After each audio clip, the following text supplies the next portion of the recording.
Hi there folks, welcome to RRTV's live coverage of the Australian Online Supercar Championship, and I'm just, sorry about that. Welcome to the round 10 of the Australian Supercar Championship, coming to you live tonight from Circuit Villeneuve in Montreal. And as always, your commentary team tonight is myself, Bernie Weemers, and Daniel Leet. So Daniel, we're once again calling the V8s, and once again we've got a huge field. Yeah, good evening, Bernie, and to all the viewers out there, good evening. Looking like a very big field tonight. I think we're up to 55 cars by last look now, so good turnout from the guys tonight. I think everyone here is going to see some really good, close, hard racing. Yeah, they certainly are, and one thing that is the big question mark about this is how are these guys going to qualify tonight, because we've seen Circuit Villeneuve throw up a few curveballs in the past, and once again tonight I'm expecting that to come about. Yeah, definitely. I mean, there's always a few spots, especially in this track, where it's very easy to get an overshoot or a 1X, and turn 1-2 complex with the tight left and then hairpins, a very easy spot to do it. And like you mentioned, we've got this many cars out here. Where do you find the space then to be able to set a decent time without either impeding someone else's lap or having your lap ruined by someone else? Exactly right, and I'm just bringing up a few things we can go through, but you're exactly right. How are they going to get that lap in? I think the trick is they've got to get out there first, and they've got to get that clean lap in straight up before they run into traffic. But even then, there's no guarantee that you're going to get an unimpeded lap, especially with this size field coming out and warming up. If you're too early, you're going to get impeded, and if you're too late, well, you're not going to get any gap on the track. Yeah, definitely. And the onus is always going to be on the guys that maybe mess up their lap or ruin the car and have to jump back to pit lane. They're going to need to be wary of who's coming around them, use the relative boxes and look to be able to jump out of the way and obviously give these guys a fair share of track. So we see a pretty decent field. If not, we've seen it in the past at some of the shorter events where the tracks maybe don't permit so many cars being out at the same time. We do have a lot of issues, and guys you traditionally see up the front are buried mid to back of the pack. Yeah, exactly right, and that's one thing we're going to have to keep an eye on. But before we get into qualifying, let's go through and have a look at the way the non-endurance driver standings are at the moment. So at the moment, Marlon McMullen's leading. His total 1,815 points. If you have a look, he's had 10 top 10s out of 11 races and 1 win. Extremely consistent. Dane Warren, he's sitting 195 points behind, but if he has a strong race tonight, he'll be closing that gap. He's had 8 races, top 10s of 7 with 6 race wins, so he's extremely competitive, and normally if he gets out in front, no one catches him. Brian Borg sitting in third at the moment on 485 points behind. Then we've got Riley Blythe sitting in fourth, and rounding out our top 5 is Ian Ford. So ERT 4th and 5th at the moment. Yeah, that's Riley and Ian probably a little bit down on where they'd traditionally like to see. I don't think we have either of these two boys running tonight, which is a bit unfortunate. I think they're sort of focusing on the Scops side of things, but it just goes to show, especially with the likes of Marlon McMullen, you don't need to win every race, but to be up inside that top 10 and competing in every event, you're up there with a fighting chance to take out the championship. And take nothing away from Marlon, he's doing a cracking job out there. Dane, who we traditionally see when he shows up and runs, is extremely fast, and he has 6 wins against his name from 8 starts. Goes to prove that, no doubt, and not sitting that far behind, so might see a little bit of a shake-up depending on how this race unfolds, but Marlon's doing an excellent job to be leading this one. Yeah, he certainly is, and we've just got live pictures here once again, Daniel. We can see them starting their quali, and I tell you what, it's peak hour at Pitt Street here with the guys trying to find any spare part of the track. But while they're doing the first lap, let's jump over and we'll have a look at the race strategy tonight as far as fuel goes, because there's not a lot of leeway here, is there? If we have a look, the fuel window opens lap 18 and pretty much closes lap 20. Yeah, it's going to be very interesting to see how these guys work with strategy. We know with these events we're going to see at least one random safety car.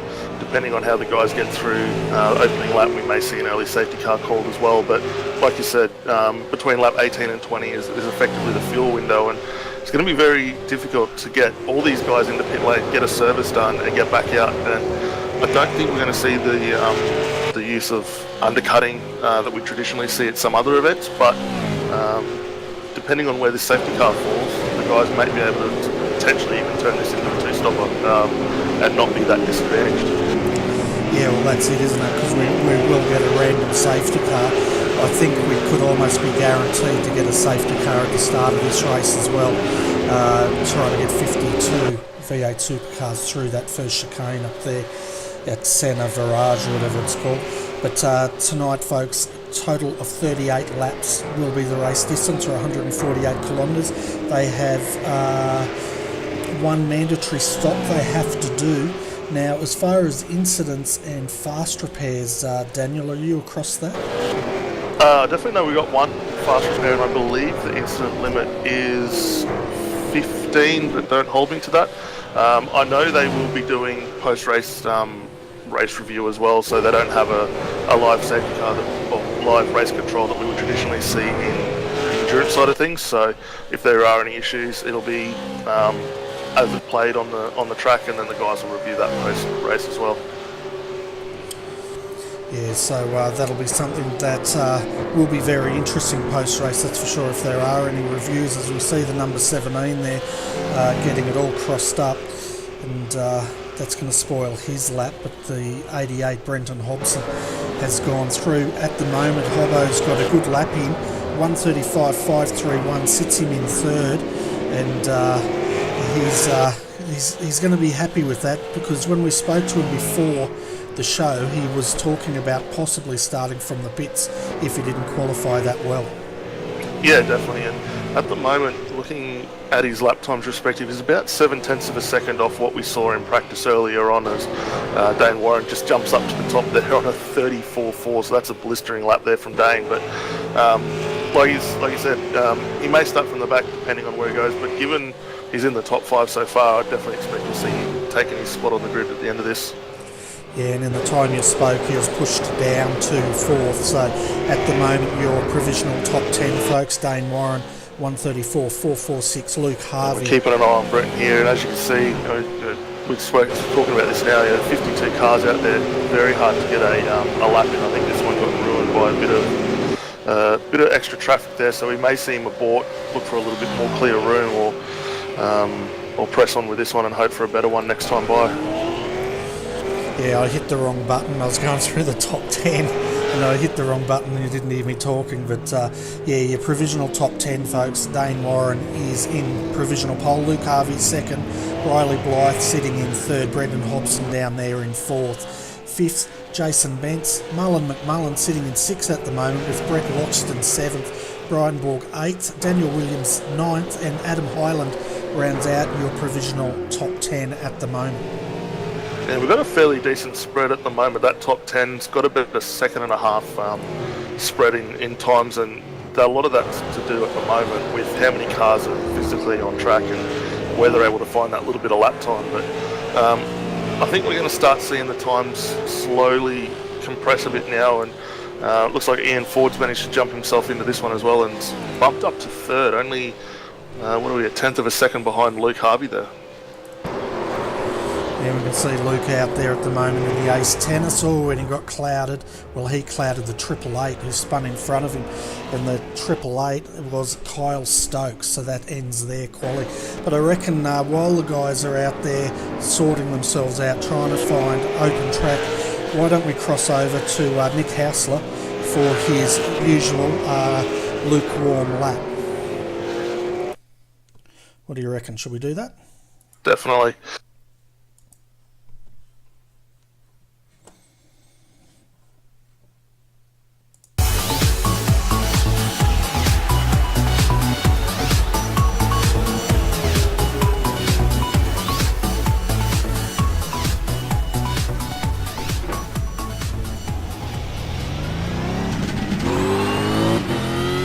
Well, once again, welcome on board the 015 Stealth Sim Sport Commodore this week, and rolling out one of our older liveries, the Black Dog car that we ran, I think, only once or twice early on in this season. But anyway, enough about the car. We're here to have a look for round 11 of the AOSC, coming to you from Circuit Gilles Villeneuve, which is a semi-permanent track built around the Montreal Expo of 1978, I think it was. I guess semi-permanent in the same way as Albert Park in Melbourne is. It's also a track where these corners here, for example, the turn 9-10 chicane, and also the final chicane up against the Wall of Champions, the quick guys are able to attack those curbs amazingly well to record their super quick times around here. But in typical fashion, we're not going to be doing that here this week. It's the lukewarm lap, just to give everyone a bit of a look at the track and what we're in for tonight. 34 laps, of course, just a 150 as we come into the final chicane. Hope we don't hit the Wall of Champions, and let's see if we can get this lap underway. Taking a little bit of curb there, but as I said, the quick guys are amazing how much they can come. As we head down into turn 1, tricky little corner as you've got to head into there, and then you've got this right-hander chicane for turn 3. As we then come up here, we had a massive accident in one of the races here last year. As we turn to turn 4 and 5 again, you can take a bit of curb, but hope you don't hit that wall on the outside. If your car's set up well and everything's warm, you can take turn 6 there flat out. Big heavy braking for turn 7, which really sets you up to get an exit here on turn 8, which is always a bit slippery on exit. As we come down the back straight, as I said, braking just before the bridge here, the quick guys take a lot of curb. It's a very fine line between the curb and getting an off track and a slow down there, and not hitting that wall on the outside. As we come down to a really critical passing point in this track, the hairpin at turn 11. As we drop down into first gear, again you've got to feed the power on gently so you can get a good run out. As we come down this long straight, which again provides a really good overtaking opportunity as we come into another critical point of this track, this wall of turns 14 and 15, the Wall of Champions. We'll see how we go. Oh, a little bit soft. A little bit jiggly on the way out, but we've made it through. And there we go. There's a lap around Gilles Villeneuve. 34 of them tonight. Hope you enjoy the broadcast. Now I'll hand it back to Bernie and the crew at RRTV.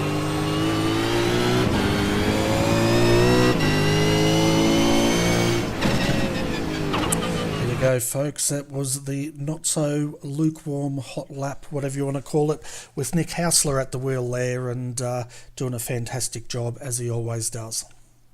Yeah, definitely, and it's a bit of a foreign concept for Nick. Traditionally, we see him out and about in a Ford, so it would have felt like a very foreign car for him getting on board the Holden there for that lap for us. Yeah, it definitely was. We normally see him in his Pagman Imports sponsored car, don't we?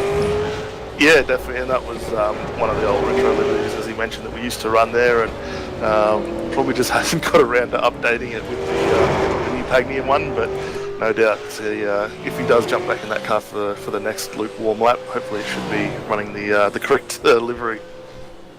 Yeah, that's right, and at the moment, folks, 8 minutes qualifying to go. You haven't really missed much since we went for that lukewarm lap. I guess the main ones is we've had a bit of a shuffle down the bottom end of your top 10 with Brett Loxton in 8th, Brian Borg has jumped into 9th, and Nick Cummings at the moment, he's sitting in 10th, but we can see Ian Ford, he's out qualifying in 3rd, and we'll see what sort of a lap time he can do this time through.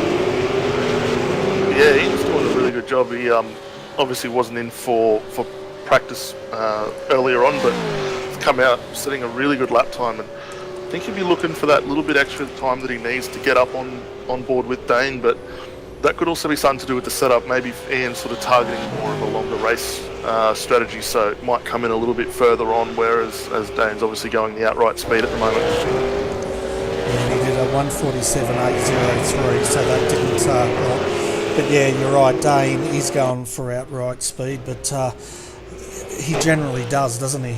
I think he's only got one speed, and that's fast. Yeah, definitely, and we see it a lot with the guys in the V8s. It's win it or win it kind of mentality at the moment, but I mean, from what we've seen with Ian, as he gets very sideways there, we know what to expect with Ian. He's consistent, he drives the car exceptionally well, and we see it in the race results come in end of it. Yeah, we certainly do, and I reckon as the championship goes on, because we're really only starting part 2 of this championship tonight, and we're at round 11, so I think we've got another 9 rounds of this series to go before the winner will be crowned, and that of course gives Dane Warren plenty of time to make up that deficit. And if we looked at that time at the races, he's only done 8. And he's sitting 195 points behind Marlon, who's competed in all 11 rounds so far. Yeah, definitely. And like we said when we were looking at those points there, you don't have to win it all to take it, but the advantage of winning as many races as Dane has done means obviously he doesn't have to compete in everything. But if we'd seen him in for all of them and he had competed and had maybe a couple more wins, we might be looking at a different outcome so far in the championships, and he might be ahead of Marlon at this point. Yeah, well, exactly right, because he's been extremely strong, and we can see the guys streaming out now. Interesting, Luke Harvey came out of the pits. He decided he didn't like where he was going to feed in, and he went aborted before he got fully out of pit lane. You can also see Brian Borg coming around to start his flying lap now, sitting 10th. But if you have a look at those split times here, Daniel, all the guys are within probably, 1 second of each other from 1st till 10th. Yeah, it's very close at the moment. There's not a lot to be sort of found, especially if you miss it. And just looking even between 8th, 9th and 10th, we've got under 1/10 of a second covering these 3 cars currently. So you get one good little exit maybe off a chicane, or you're able to break that little bit deeper, you can jump 2 or 3 spots quite comfortably. Yeah, exactly right. And at the moment we can see Brian now is just coming down to the hairpin before he gets on the Casino Straight, and 104 so far. He's got 30 seconds up his sleeve to see if he can improve, and he's driving the old I think that's the old Moffat retro livery we've got him in tonight. But we'll see if he can improve on his time. Sitting in 10th though, not too bad considering he's going to have 40-something cars behind him, and I would suspect the trouble's going to come probably a bit further down in the field at the start. Yeah, definitely, and it doesn't take much to either miss the start, or if you're a bit unfortunate like me, forget to put it in gear as everyone goes and then get cleaned up. But being up that pointier end of the race tonight is definitely going to help, especially in these opening few laps. And the guys that are starting probably anywhere from 15th back and maybe even further are going to have the eyes forward, look at what's going on around them, and be situationally aware of where's there an accident, where can they brake, where do they need to move to avoid as much of it as possible. Yeah, and the big one is lifting, because we've seen small accidents become big accidents with drivers if they don't lift, thinking they've got a gap, and that gap is non-existent by the time they get there. But Brian Borg now, he's improved. He's up to 8th in the top 10, so that's pretty good. We can see Marlon now, he's about to start a hot lap, and we'll see if he can improve on his 6th position. But of course at the moment it's Dane Warren is leading. He's not even, where is he at the moment? He's sitting in the pits, and we'll see if he comes out with 3 minutes to go. If he is, he's going to have to come out quickly. But Ian Ford also on a flyer at the moment, but a car's spun, that shouldn't slow him down. And of course Marlon's coming through.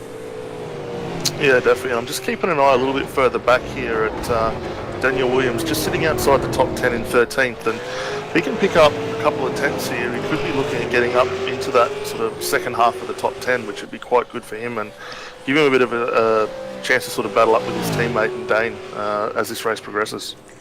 And he's actually positioned right behind Marlon McMullen here, and so he's pacing himself through here. I don't think he's happy though. He's backing out, or is he? 1 minute 30 already.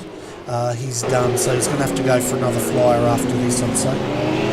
Yeah, definitely. And as they're getting up on this back straight, they're going to obviously want to use that car in front for a draft, but they've got to be mindful coming through the chicane and near the World Champions. You want to get no one in front of you, get your braking right, hit those curves precise and carry as much momentum as possible. And I think doing what he's doing and backing off is going to help him achieve that slightly higher entry-exit speed and should set him up pretty nicely here.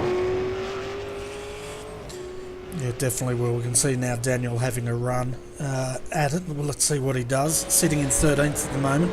See if he can improve. And of course, folks, tonight's coverage is brought to you by the brand new crowd-funded PC, and we're running 1080p 60 frames a second. This is going to be a stress test for it because 52 cars at the highest resolution is going to be interesting at 1080p, that's for sure. Yeah, definitely, and a massive thanks has to go out to everyone who's donated and helped fund this cause. Obviously, we do it because we love doing the broadcast side of things, and it puts on a good show, and it's great to see the community get behind you and be able to give something back to the amount of time that you spend on here putting out these great shows, mate. Yeah, I'm extremely grateful to everyone that backed this, because quite honestly, without the generous support of the community, we wouldn't be sitting here tonight broadcasting on this great computer at this resolution. We would of course be back on the old one, and it was creaking at the seams. So my big thanks to everyone who backed it. Hopefully it's going to survive 56 cars at the start, and we'll see how we go. Yeah, definitely. It's a good challenge for it, but I think should come out quite nice. And just having a quick look, still in our top 10 here, just saw Michael Talenjak jumped quite a few spots up to 8th as well, so that was a great lap from him. Just a few tenths off there, and sitting pretty comfy in 8th, I look. Yeah, I'm thinking, considering we've got 56 cars out there running, I'm thinking we should start getting through our grid very shortly, because the checkered flag's out. The guys are going to finish their hot lap.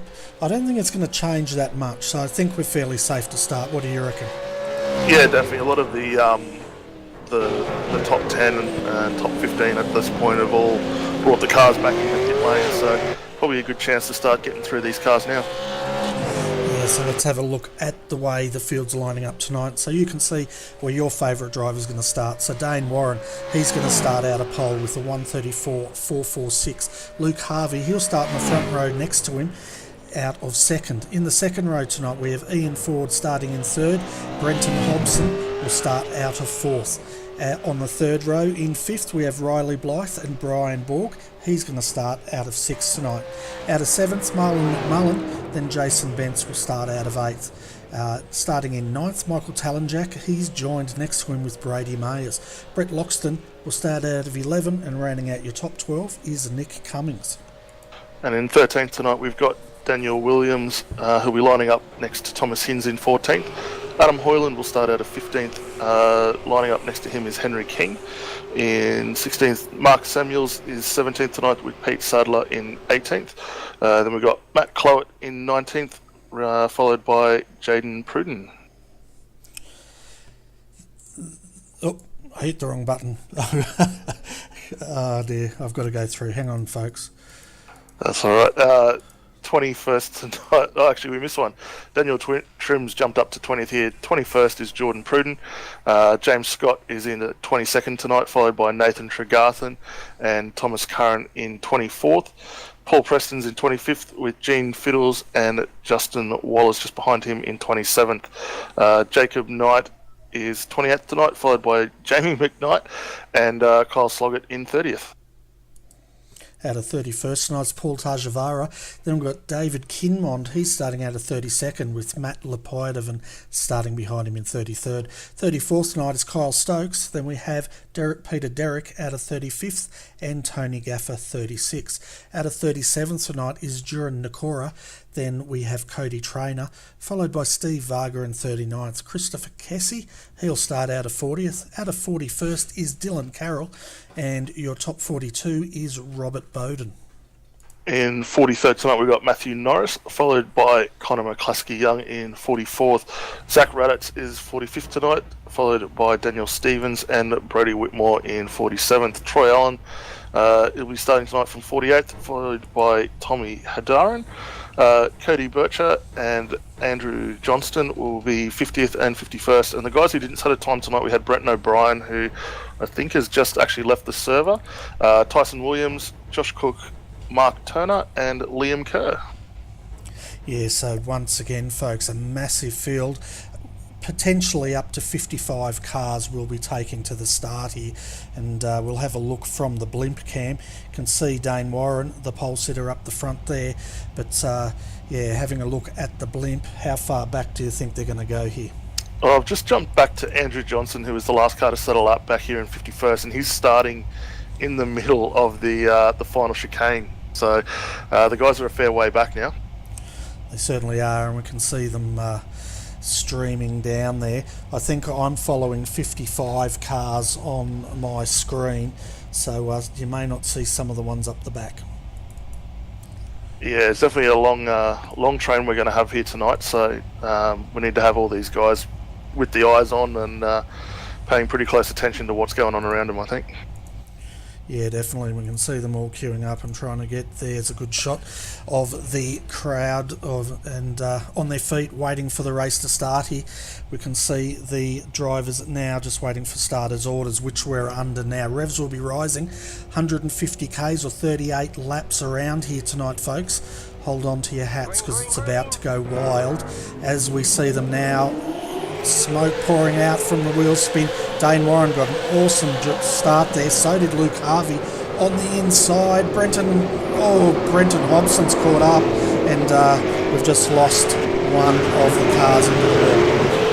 Yeah, 3 wide into turn 1 there doesn't really work. And I think Brenton's managed to get away with it. I don't know who it was that he managed to tag there, but that was a bit of an interesting start to say the least. Yeah, that was Riley Blythe that spun into the wall there, so he is not going to be happy with that whatsoever. And yeah, it was pretty adventurous, wasn't it, for the first corner, 3 wide.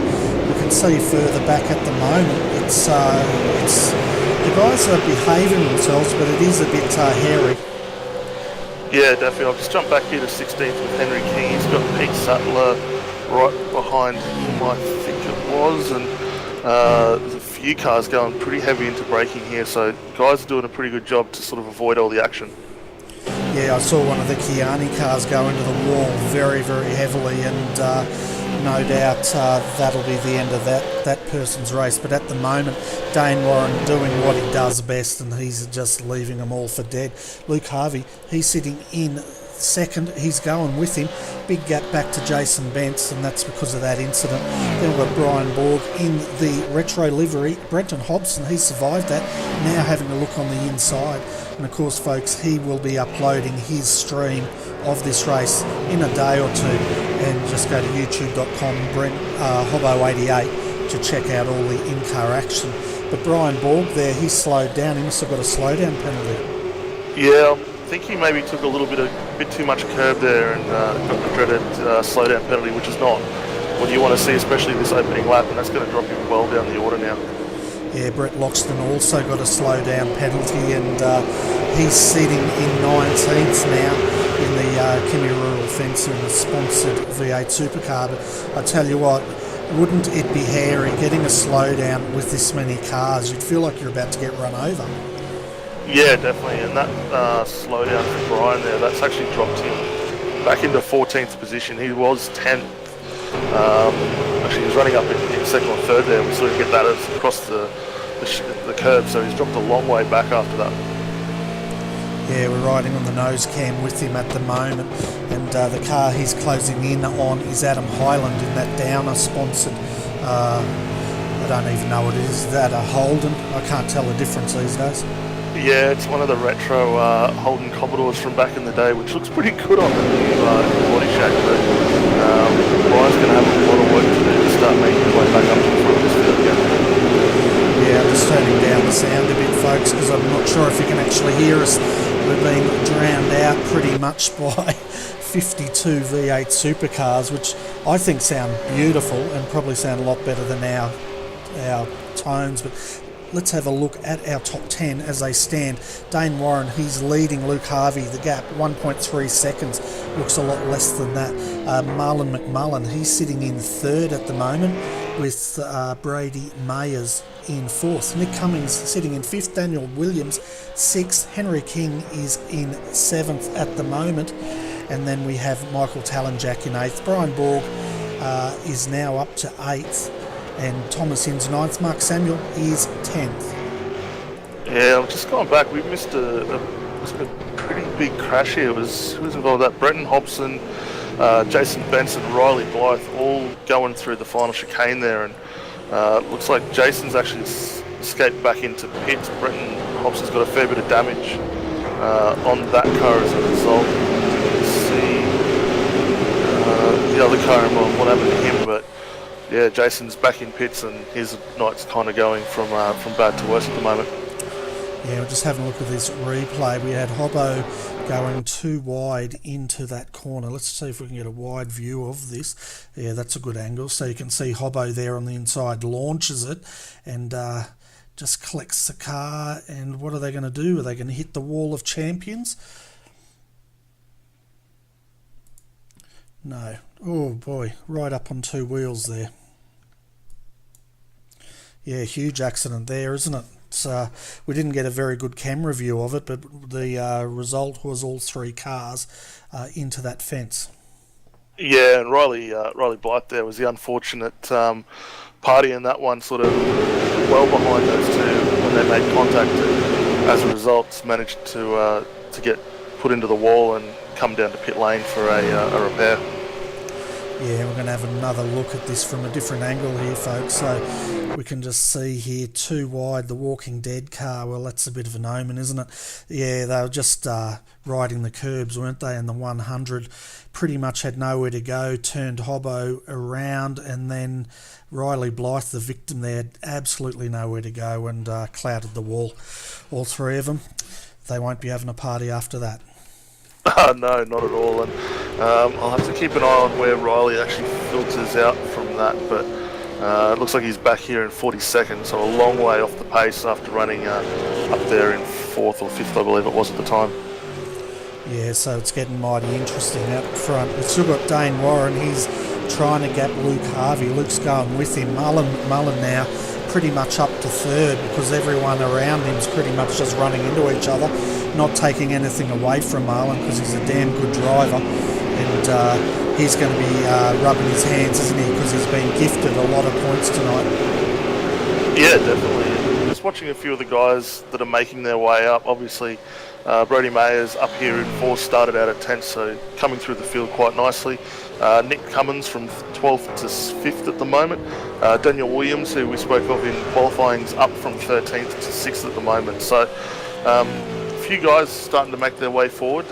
Actually, here we go. Henry King up 16th from 16th to 7th. So a few of the guys further back that are starting to come through as a result of some of these issues. Yeah, and I just turned your volume up a little bit so we can speak over the top of these beautiful V8s, but we can see at the moment Nick Cummings on the track, up 7 positions as you said, and sitting in 5th, and of course we can jump on board with him, if I can work that out. Yes, I can, and just bring up a little bit of telemetry here to have a look at the sort of speeds they're going around here.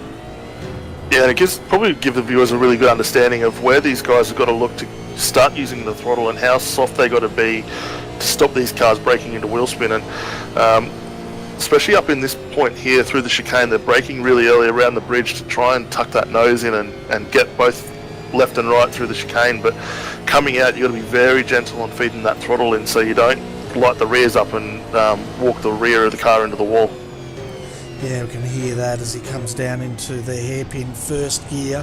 Just listen to him now as he just feathers it in and stops that wheel spin, as you said. Yeah, he's maybe lost a little bit in drive off the exit there, but sitting in the draft will definitely help, and maybe look for him to close right up on the exit of the final chicane past the World Champions there.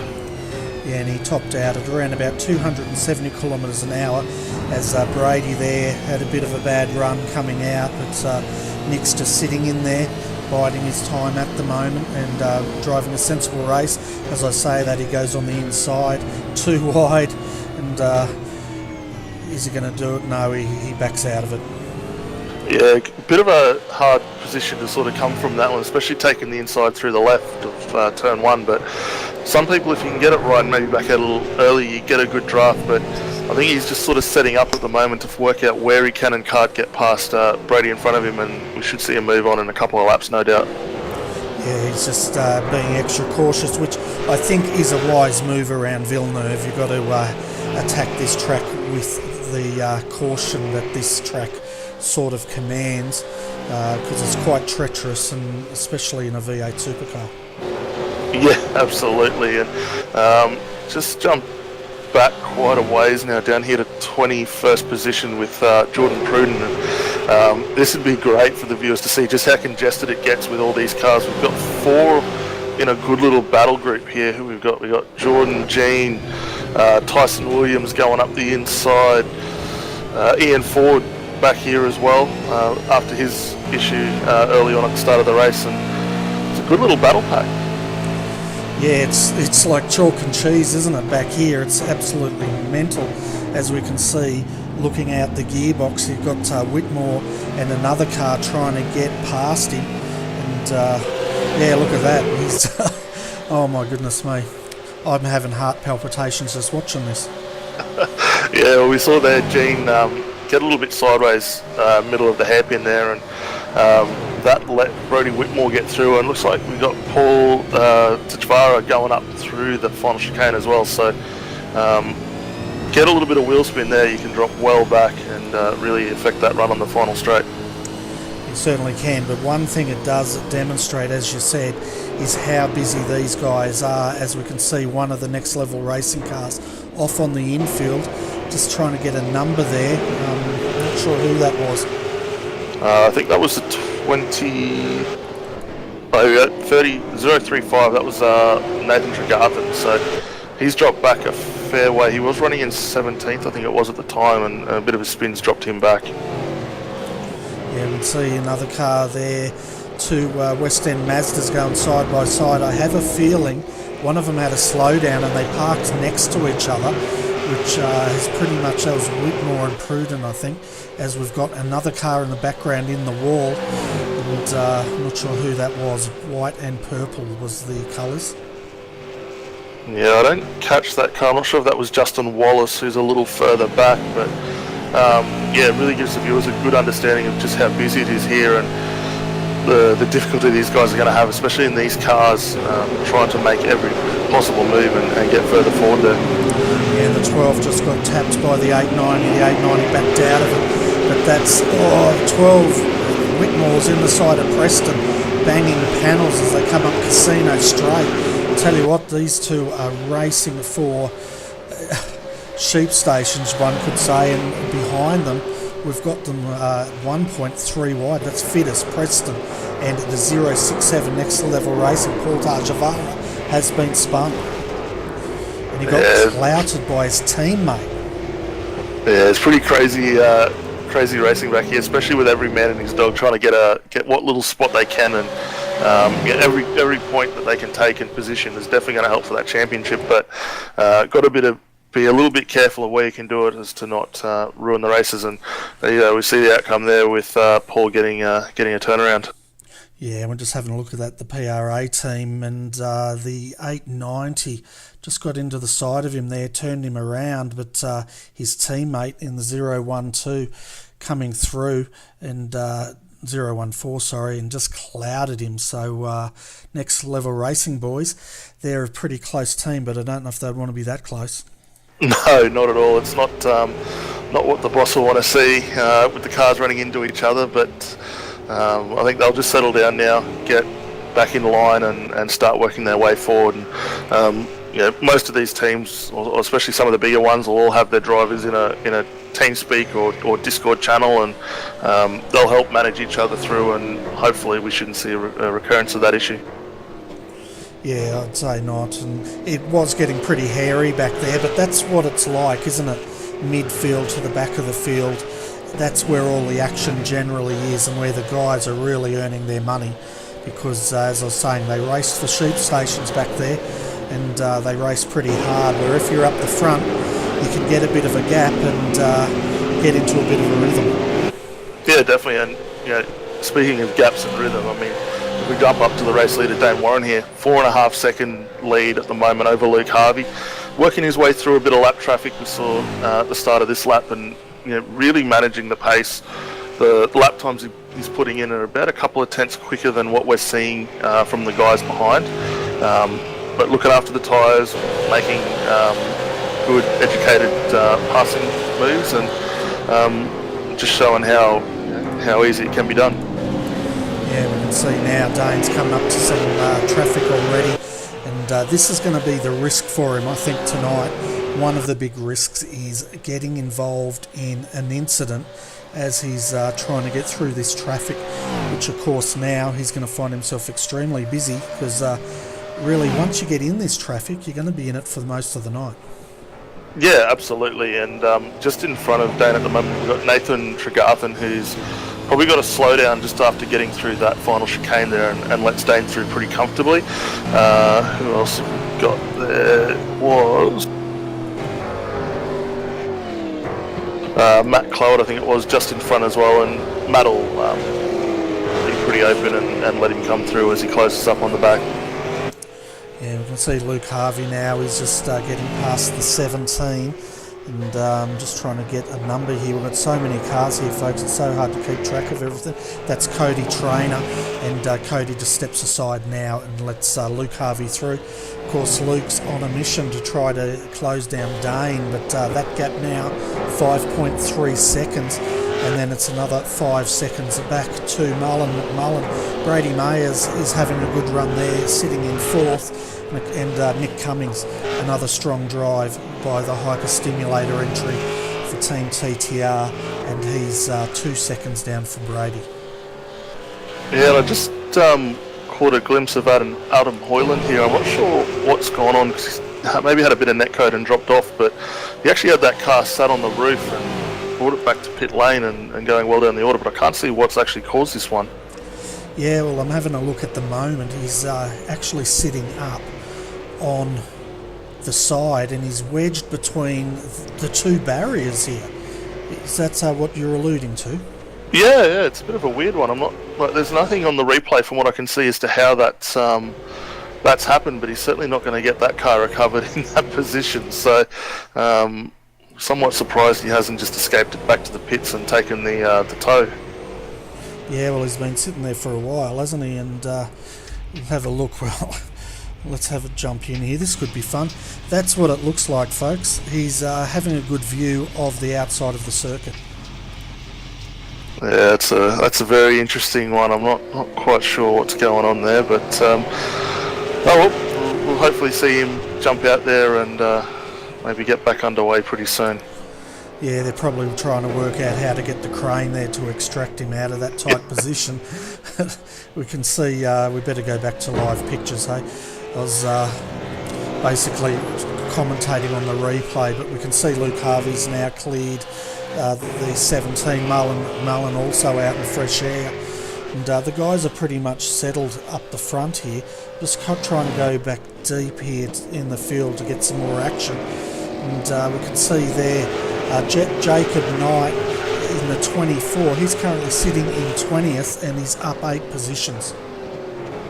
Yeah, in a good little battle. He's got Paul Preston just in front of him, and Gene Fitters up there as well. And who's he got behind him? Jacob Knight, Justin Wallace. So he's around a good few bunch of cars there, and this little train's been together for about half a dozen laps now. And looks like everyone's sort of got used to how they're driving and maybe looking to make a move here and there. Yeah, they're pretty much spacing them out, aren't they? And I'm just, we're riding here with Justin Wallace, Jamie McKnight just ahead of him. Oh, you can just hear Justin sliding it through the chicane. And the camera angles don't really give those chicanes enough justice, because when you drive them, it's damn tight through there. Yeah, it sure is. I don't... it makes it very narrow, especially when a bigger car like this, and it's moving around a lot on that exit. So what little bit of track you've got does tend to go away very, very fast. And the guys are going to have to be particularly careful of that later on in the race, especially once the tyres wear out. I know we're going to have a tyre change when the pit stops do take effect, but later on in the race it's going to get very tricky for them. Yeah, just saw Jacob Knight there into the Wall of Champions, signing his name, and another car falls victim. Yeah, I think that was Jacob Knight. Had it locked up through into the final chicane there, and like I say, left the park on the wall. Yeah, if you're wondering, folks, why I repeated myself there, it's because I was speaking without pressing the button again, and poor Daniel, he can't hear me when I do that. No, so if anyone's interested in a position that would love to chat, I'm sure we can find someone to replace you, Fernie. Yeah, no worries. Yeah, so if anyone wants to jump in the comm box, I've been retired, and yeah. Yeah, that's it. But we might do a quick recap just here of the top 10 at the moment, just for all the viewers. We've still got Dane Warren comfortably out in front, 6.5 seconds at the moment over Luke Harvey, who in turn looking about 4 to 5 seconds over Marlon McMullen there in third. Fourth at the moment, we've got Brady Mayers, Nick Cummins in fifth, followed by Daniel Williams in sixth, Brian Borg in seventh. Thomas Hin's up inside the top 10, and we traditionally see that with Tom's doing a pretty good job. Who do we have then? Brian Borg and Daniel Trim, as well as Michael Talenjak. So pretty good spread of drivers up there at the moment. Certainly is. We can see Brian Borg right behind Thomas Hinds.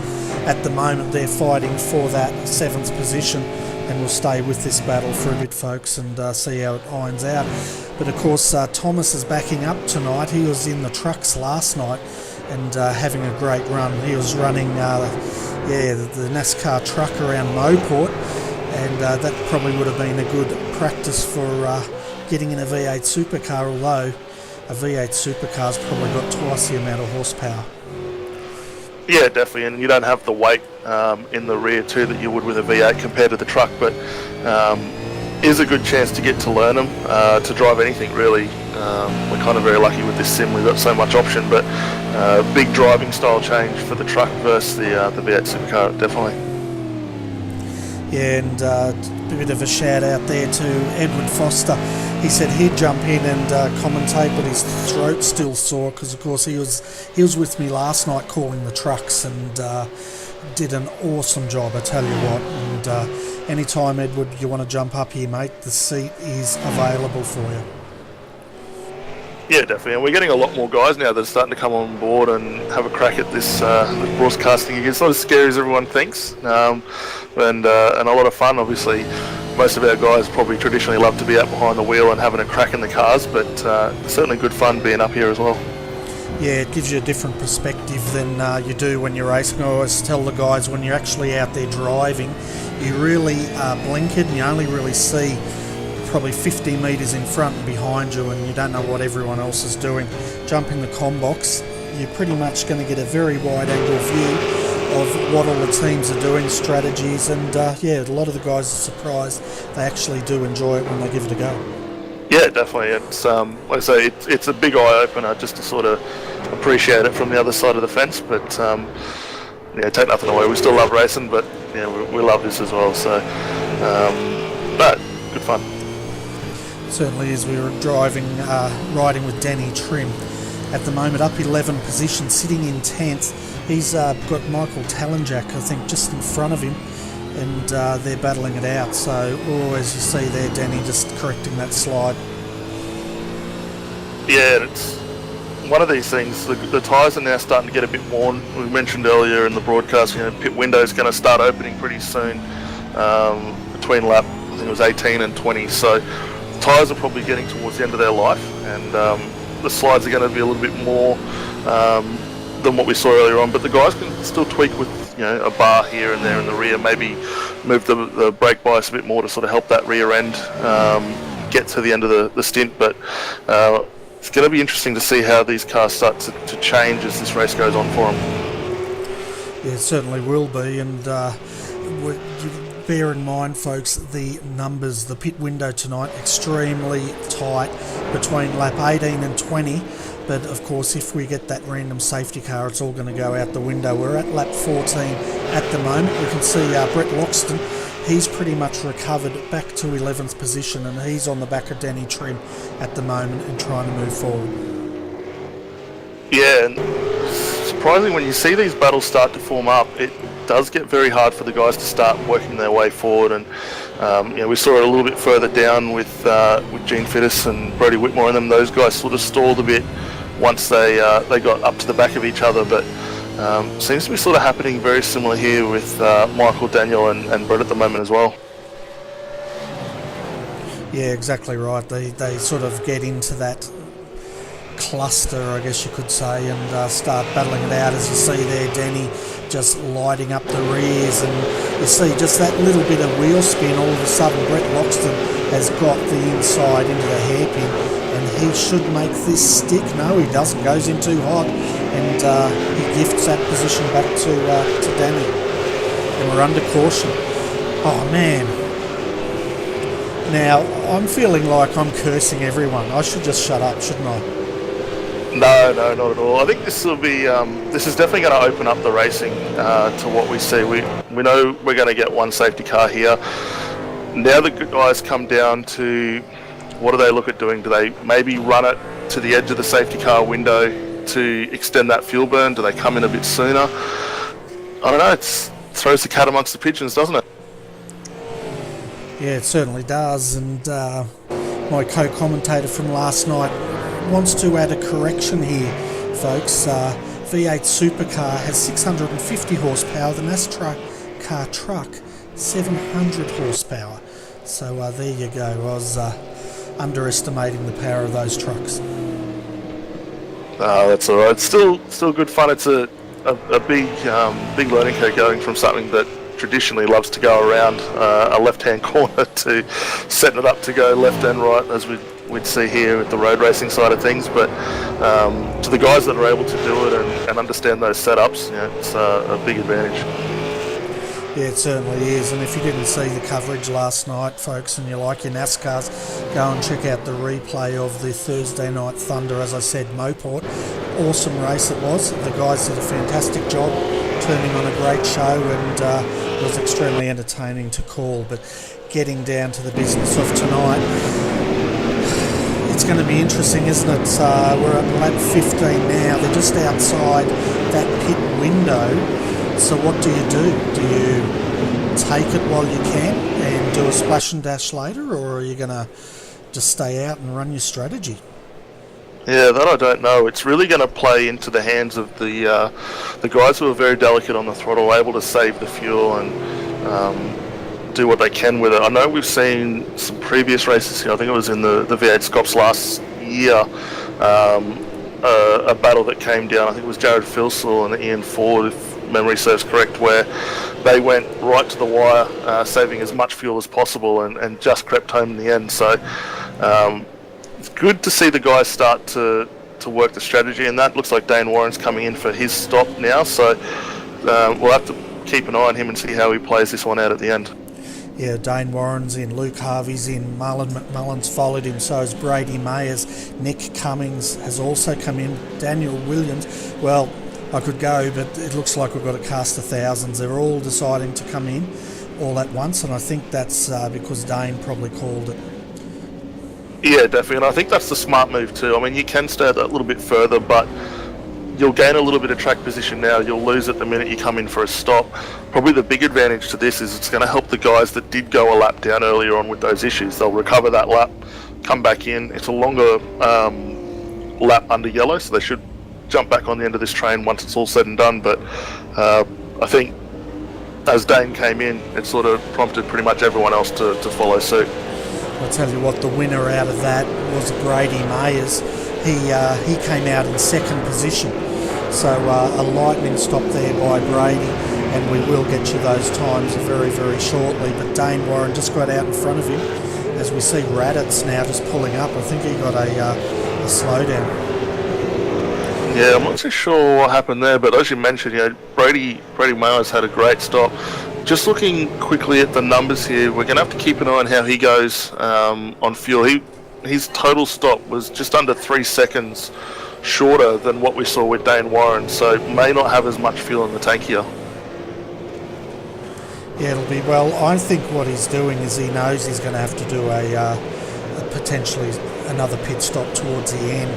But one thing it has done, all the front runners have pretty much come in, which means they're all going to run on the same strategy. The cars that have stayed out, Jordan Pruden in the 23 West End Mazda, he's joined by Jamie McKnight in the WP Concreting sponsor. In second, we've got Justice Wallace decided to stay out in the TKR entry. So did Henry King and Stephen Varga in the Retro Redback HDT livery. So those 5 have stayed out. I think just about everyone else has pretty much pitted, apart from Kyle Stokes, which is way down in 30th, and Matt Leboydovan in 32nd. Yeah, definitely. And most of the guys that have come in for their stops are pretty standard, 25 or 22 to 25 second stops. So done pretty well there. Yeah, we see the 868 now come in. That's Stephen Varga, and we can see a few of them have decided to come in. That's going to be costly for them though. Oh no, we're still under safety car, so it won't be costly. I thought we were about to go green. But the ones that still stayed out, Jordan Prude and Jamie McKnight are rolling the dice, Justin Wallace, Henry King. But looking at those lap times, quite interesting. Dane Warren did a 25.4 second stop, Brady Mayers a 22.6, and that's your concern, isn't it, that he might have underfilled? Yeah, potentially. I mean, they may get a bit of saving grace, obviously, with the pit window. Well, now the pit stops have come out being slightly extended, but you'd be very concerned that you are going to have to keep a very close eye on that fuel number and make sure you're not exceeding it, because coming in 3 seconds, it doesn't sound like a lot. It's a fair bit when you consider the lack of fuel that you may not otherwise get in the car, and you might be looking clutch a little earlier, brake a little earlier, roll out of it somewhere here and there to just save every little bit that he can. Yeah, well, that's it, isn't it? And we've seen a few guys that get bitten by taking on under fueling just slightly, and generally it comes in and bites them in the last lap when they start coughing and spluttering and doing an old wind cup, as I call it. Yeah, definitely. But I guess the luck of the wind cup joke is everyone's seen the safety car and pulled in behind it this time. Yeah, that's right. But yeah, I'm sure in everyone's racing career they've probably had a time when they've underfueled or done something a little bit a mistake that's cost them, but of course not as in the limelight as Wind Cup does. I don't know what it is when it comes to Bathurst. Him and Bathurst, they don't seem to work that well together. No, I mean, for a guy that's had a very quick car quite a few years running and probably should have won it, found a great number of ways to throw it away. Yeah, that's it, isn't it? And speaking of throwing it away, with the safety car's about to throw it away and we're going to go back racing, Jordan Pruden, he will be leading them across the line when we go green, but keep an eye on Dane Warren. He's got Brady Mayers right behind him there, and they're going to be racing pretty hard from the start. I reckon if Brady can get past Dane, this may be his best bet. Yeah, definitely. We're going to have to keep a pretty close eye on the front three at the moment. They didn't stop, but they've currently done 18 laps on their tyres at the moment, so it's going to be very hard to hold off the guys that have stopped. Yeah, and we're racing once again here at Circuit Villeneuve, and we can have a look on the inside. Brady's going to fend. Is that Brady? No, that's Jamie McKnight going defensive to Henry King. Henry King is right up next to Justin Wallace. Look at Dane Warren. He's pushing Wallace up the road, trying to work out where he can get a gap. And Henry King gets it all crossed up. Hold on to it. And he's around. Dane Warren nearly cleaned him up. Just missed him by a hair's breadth. Yeah, there was absolutely nothing in that. Henry did a great job on the outside to get up and have a shot at it. And doing the smart thing here, just keeping it up against the wall to let everyone through. But that's very unfortunate from him going for I think it was third position at the time and just getting it a bit all sideways. Yeah, and we can see now Warren's on the inside of Wallace here as they come through into the chicane. He cuts it through. Luke Harvey on the outside as he made it. I think he's cost him a few positions there. He kept it off the wall, but very slow, and he's down to 7th now. He's got the 400 hyperstimulator on the outside, Justin Wallace on the inside. Behind him he's got Nick Cummings, and all of a sudden Luke Harvey is having a very busy race. Yeah, definitely. We saw Justin Wallace get through in that one. Brody Mayers get past there, Justin. It looks like Luke's going around the outside now, so should get this move done under brakes pretty comfortably, and he'll set the eyes forward up here on Brady now. Yeah, so he's got through cleanly now. Justin Wallace, he's on old tyres, remember, and he's now got Nick Cummings behind him, and they're starting to choke up a bit behind him, but now Nick throws it on the inside, makes that move beautifully, and we can see also Marlon McMullen trying to make a move, but he's got Daniel Williams on the outside and he's looking a little boxed in. Yeah, it's going to be very hard for Daniel here being on the outside. He's got a good run on the second half of that chicane, but you really feel for Justin at the moment not having come in. You can see the big difference in the tyre performance at this point. Yeah, exactly right, and he's a cork in the bottle, but he's doing a really good job and making sure he keeps out of trouble as these better tired cars start coming through. Daniel Williams now clearing it. You can see Justin, he's not fighting for those positions, is he? He's defending, but he's not defending vigorously because he knows he just does not have the tyres to match these guys at the moment. Yeah, definitely. Which is really smart driving. He's not doing any more than he needs to, but just sort of working on placing the car. And it's good what he's doing because it's making it more of a challenge for the guys behind to get past cleanly. But he's just doing what he's got to do, put it in the right spot, make them move around him, and not get out of the way, which could potentially cause incidents for other guys trying to get through as well. Yeah, exactly right, and he's racing for position there. But we've seen it, where races where, as now, he said enough's enough, I'm going in, I'm getting tyres, and he jumps out. There's a WP concreting car in. I think that's McKnight has also jumped in for his tyre stop. They've pretty much run to the pit window of 18 laps. Maybe they want, it's more important for them to stay out and know they can get to the finish, where a lot of these guys are rolling the dice. Yeah, quite possibly, and we can sort of gauge pretty comfortably whether these guys are backing off a bit. We know, use Dane Warren for instance, led the train in. His quickest lap so far this race was a 1:35.2. Last time by 1:36. So maybe looking just to roll off a bit. Obviously had a little bit of issue with traffic previously, but give it 2 or 3 laps to sort of equalise. We should get a good idea of how he's attacking it and whether he is sort of looking to save that bit extra fuel. Yeah, and poor Jordan Pruden, he stayed out 1 lap too long. He's another one that was struggling with tyres, and unfortunately he's been shown the short back and sides by one of the PRA cars. I think that's Mayers, and we'll get this super slow-mo because I tell you what, he not only got turned around, but the rest of the field pushed him off the track as well. As we'll have a look at this, he just gets turned around on the entry there.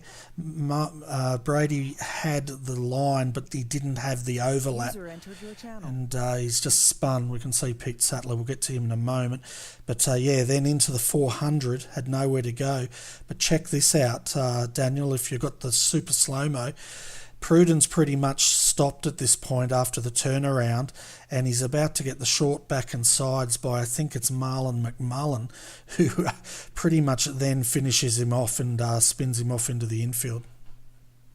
Yeah, it's a bit of a hard spot to be in, especially you feel gutted for causing that kind of an issue, but not what you want to see. Yeah, well, I don't think Jordan was in the wrong there. I think he was just trying to do what Wallace was doing and defend that position. He knew he didn't have the tyres, but now he's got a bent-up car and he's bringing it straight into the pits. So we have Pete Sattler in the green room with us. Welcome, Pete. How's your race going tonight? Or can't see you out there. Yeah.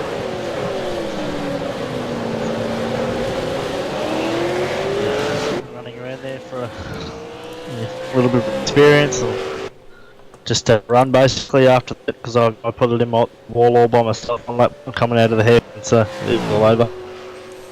Yeah, it's a pretty harsh track to race at. What did you think of the guys out there, considering the field size? I think we've got 51 V8 supercars out there tonight. Yeah, well, the driving standards on lap 1 seemed pretty good. We're all there's no incidents, no one got turned around. So yeah, boys will be happy with themselves from what I could see. Yeah, and 16 laps remaining here. Who do you tip as the winner for tonight's race? Who do you reckon's going to take it? Oh, it's got to be Dane, doesn't it? At the moment. Yeah, he's out 4 seconds again. But we thought he was going to come undone. Henry King spun in front of him and he missed him by a hair's breadth. But anyway, let's get back to your race. You pretty much said you put it into the wall, but before that, how were you tracking out there? Yeah, it's just trying to keep out of trouble and just got a good start. And I think I gained a couple off the start, so I was too busy thinking about braking going into that last chicane rather than the that curve on the left hand side as you're coming out of the hairpin. I hit the curb and pulled me into the wall on the left. Oh, that's no good at all. And I guess, this circuit, once you get pulled into a wall, it's not exactly very far. You have to go off track to hit the wall, is it? No, yeah, it hurt. It wasn't forgiving, so that's alright. That was always next week. Yeah, that's it. I'm just going to hand you over to Daniel and see if he's got any more questions for you, Pete. Yeah, that's alright. There you go, Pete. Welcome to the box, mate. Bernie's probably asked some major questions. Did you find, obviously, you got a great start off the beginning. How did you find people sort of giving each other a bit of room in the beginning there? Was it not too bad, or maybe everyone's sort of just leaning a little more than they should have been? Nah, mate, it was really good actually from where I was, and I think I was right smack bang in the middle of it, about 15th, 16th, 17th, something like that. So it was pretty good from where I was. Yeah, fantastic. Well, look, it's I don't really have much more than that. I'm sorry, mate, but my race was over, so I thought I'd just come and join you guys. To be honest. Well, Bernie, we got a replacement for you, mate. Awesome, there you go. Yeah, no, you're more than welcome to stay up here and help call the race if you want to, Pete. I'd love to do that. What else am I going to do? I'm going to go to bed otherwise. Fantastic. Well, what do you reckon, Daniel? Do you want to boot me out of this seat and you and Pete can have a crack at calling it for a bit? Yeah, sounds like a bit of fun. I'll see how we go here. Where are we looking at the moment? Looks like we've got a good little battle here for 6 at the moment. We've got Thomas Hins, Daniel Williams, Marlon McMullen. Who else is in there? It's like a good little 4-car battle at the moment. They've gone too wide. Right behind each other. Yeah, we've got Ian Ford slowly coming up too. Ian Ford doesn't do anything slowly. He'll be up there quite fast, I'd imagine. Look at him going down the back straight there, 4 wide. It's going to be interesting seeing how they make their way through here. 3 wide into final braking. It's pretty crazy stuff. Oh, Cummins goes into the pits. Yeah, I think he probably didn't really have anywhere to go, but depending on how this rolls out, he might just be able to take that splash and dash and be set up for the end here. So, did all these guys pit under the safety car? We had everyone come in early, so I think we sort of alluded at the start of the race. Fuel window was between lap 18 and 20, so looking at what the guys were able to do early on, we saw about 20 laps from, I think it was Jamie McKnight, who stayed out from the safety car there, so the guys potentially could bring this home at the end. Yeah, well, the best one at fuel saving is that guy there in the 15 behind Thomas Hinz there. Ian Ford, he's the best I've seen at fuel saving while going fast. Yeah, definitely, and we've seen that a few times already this season. I think Coda was a big one for that. Where else? Phillip Island, I think he managed to also do that pretty comfortably as well. And I'm not sure who he's had the contact with, but he's doing pretty good considering he doesn't have the boot on the back of that car as well. Yeah, I was led to believe that actually made a difference now with its new physics, but obviously not. That's okay, Ian's good whatever he drives. Yeah, definitely, and I know, speaking to him earlier on, he wasn't able to make qualifying, but like we say, ERT normally tend to bring their way up towards the front, and no better one at Ian than doing it. Oh, exactly, yeah, he's a super driver, and he knows how to get the best out of the car, and as for that fuel saving thing, that's a lot harder to do than people think. You can end up off the road really quickly. I know I can't do it, so good on him for being able to do it. Yeah, definitely. It looks like we've also got Brian Borg coming in the back into pits as well. He got really close to the back of Brenton Hobson under brakes before he ducked off into the pit lane, so could be coming in just for an early dash as well. But he's been out there, 9 laps now, so maybe just playing that fuel number. Yeah, he could be doing that, but on the other side of it as well, there is a little bit of deg at this track because there's a lot of slow corners going onto straights and a lot of power down stuff. You can burn up the rears quite easily, and there is a gain to be had with an undercut on new tyres. So it'd be interesting to see exactly how it goes. Yeah, definitely. You're going to have to keep an eye on that because we're down, 26 laps into this race. It's a 38-lap race. In the 12 laps there, you reckon you're likely to gain enough advantage of coming in for a full potential of a 50-second stop at all? Oh, I don't know about that. I mean, in Brian Borg's case here, he's come out behind Chris Kessie. It's probably a lap down, but it's a lottery when you pit as to where you come out, who you come out behind, and if they're going to play ball or not. Because even if you get stuck behind them for 2 or 3 corners, it can be disastrous 3 or 4 laps time when you're coming out against who you're actually racing. Yeah, definitely. It looks like Brian's just sort of maybe backed off a little bit, just trying to bring those tyres up. I don't know if we're able to read on his actual stop at the moment, but like you say, he dropped back to 26 from, where was he, up around 10th at that time, so it's a fair drop down the order. Yeah, it is, but if he comes out in semi-clear air, he's big enough and ugly enough and a good enough driver to be able to pick his way through it, as long as there's not any big battle packs. Yeah, definitely. And we just got a quick word through here that stop of Brian's was 9.2 seconds, so must have just been just a quick top of fuel just to get him home. Yep, well, it must be all he needed. Most guys run software now to tell them how much fuel they need right down to the last half a lap, so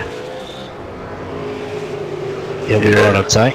Yeah, definitely. And just going back up the order just to see what sort of battles we got on here. It looks like Luke Harvey and Brody May are 2nd and 3rd, under half a second between those two guys, and still battling pretty closely. The times last lap by were pretty good between them, all things considered, and I don't know that they're saving that much fuel. No, they'll probably be sprinting. That's good pace, 37.5 at this stage of the race with the tyre condition they'd have. That's quite good. Luke's been on fire for the last month or 2, leaving ERT obviously done him some good, and he's got a great looking car there as well. Yeah, the tennis livery does stand out quite well. The blue and green monster looks pretty good there, but no, he's, like I say, he's been very consistent the last few rounds, done a great job banking the points and going up the leaderboard in the point standing. Dane Warren, who we've been watching all weekend and most of this series. Quickest guy out here by far. So I don't know what he's found in that car, but it's working wonders for him at the moment. That gap of his is out to 10.5 seconds at the moment. So while the lap times are maybe a little slower than what he's set as the best, I don't think there's a lot of fuel saving going on there. No, not at all. His last lap was a 36.2. That's just unbelievable. That's ridiculous. And his fastest lap was a 35.2 on lap 2. So his fastest race lap was faster than my qualifying lap. So there's a bit of talent in the boy, isn't there? Absolutely, and I think he's quick about any track that we put him into. But I guess the numbers are going to come down. He had a pretty standard stop, 25 seconds, which would have been a full tank of fuel, and to have the gap that he's got now, we may potentially have to see him do what Brian did and come in, so could be looking to build up as much time as possible. I think Brian's total transit time when he stopped was about 38 seconds, so if he's not careful, could see him fall down that order if he does have to make that stop there. Definitely, yeah. As I said, it's all about where you come out and who you come out around, and if the longer the race goes green, the more cars there are spread around the whole track, and the potential for something bad to happen is higher. So yeah, it's all about where you come out. I think we were just watching Thomas Hinds and Mullen at the moment. They're getting a bit closer. Yeah, good little battle going on between those two. Marlon, series leader, probably doesn't really want to get into too many fights that he doesn't have to sort of progress that championship standing as well. But Thomas, from what we've seen as well, has been doing a great job moving up the order, and generally we tend to see him up inside that top 5 race in, race out. Thomas is very consistent. He's a very clean driver, and if he's wronged you, he'll definitely put his hand up and he'll say sorry straight away. So I've got a lot of respect for Thomas and the way he goes about his racing. Yeah, definitely. It looks like he's also in a different livery. I think traditionally we see him in that orange Edge-sponsored car. I think tonight he's got the black and white GTI livery, so a little bit different for him. But regardless of the livery, he's still putting in a good performance tonight. That's right. Yeah, well, they got a few sponsors to go through over there, so yeah, got to keep them all happy. Yeah, certainly do. Just having a quick browse down just to see what other decent little battles we got going on here. Looks like Mark Samuels and Brodie Whitmore for 17th and 18th. Those guys have been at it for a couple of laps now, and don't know what Mark's managed to hit. He's got a few bent up panels on that Commodore of his. Yeah, he certainly does. I think he may have had an accident around where I was somewhere at the start, but he managed to sort of get back going again. He's just blocking there. Brodie's going to do an over and under on him, do the crisscross. Let's see what happens here. Oh, we'll tuck in and get the draft. Yeah, and Brodie will be able to use that pretty well. That'll also help, obviously, with the fuel window as well. So not doing too bad. I think he's playing the smart game here. Just let him run ahead and save that little extra fuel. Oh, he's down the inside. He's throwing it down there. Is he going to pull it up? Oh, yes, he did. That's a very good move by Brodie there. That Mark Samuel car, that would be struggling for straight line speed for sure with the damage it's got. Definitely. It looks like Brodie was a little bit loose on the exit there, but had enough in it just to keep it in front. Yeah, he's got a bit of damage as well, so I don't know how that would be affecting him. Looks like the rear wings moved a little bit, but yeah, I think he may have the faster car at the moment.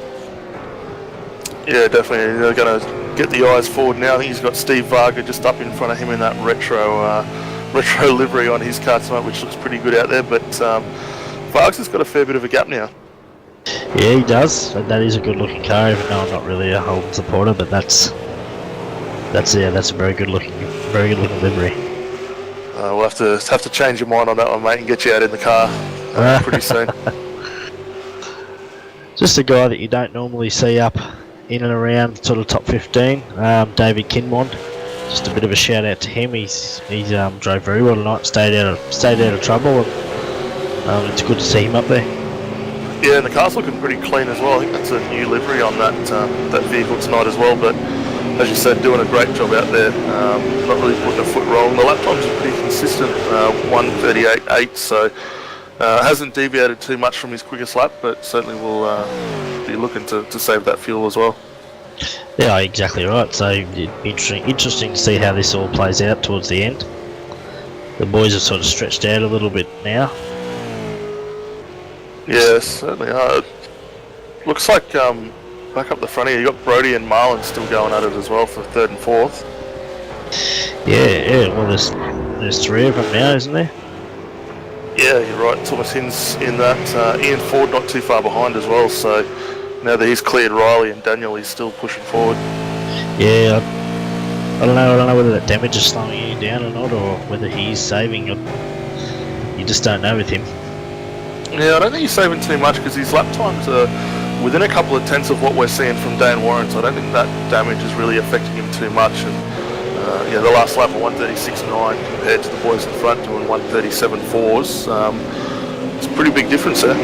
Yeah, you're probably right because there's a few laps there he didn't register a lap time. He must have had an off track or a slowdown. So yeah, if he didn't have that, he probably would have been past this pack or in the middle of this pack already.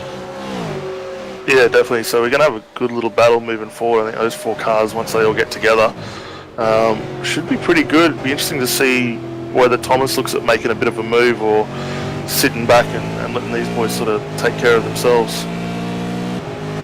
Brady just got a slowdown. So that's gifted those two a position. So Thomas Hins and Ian Ford.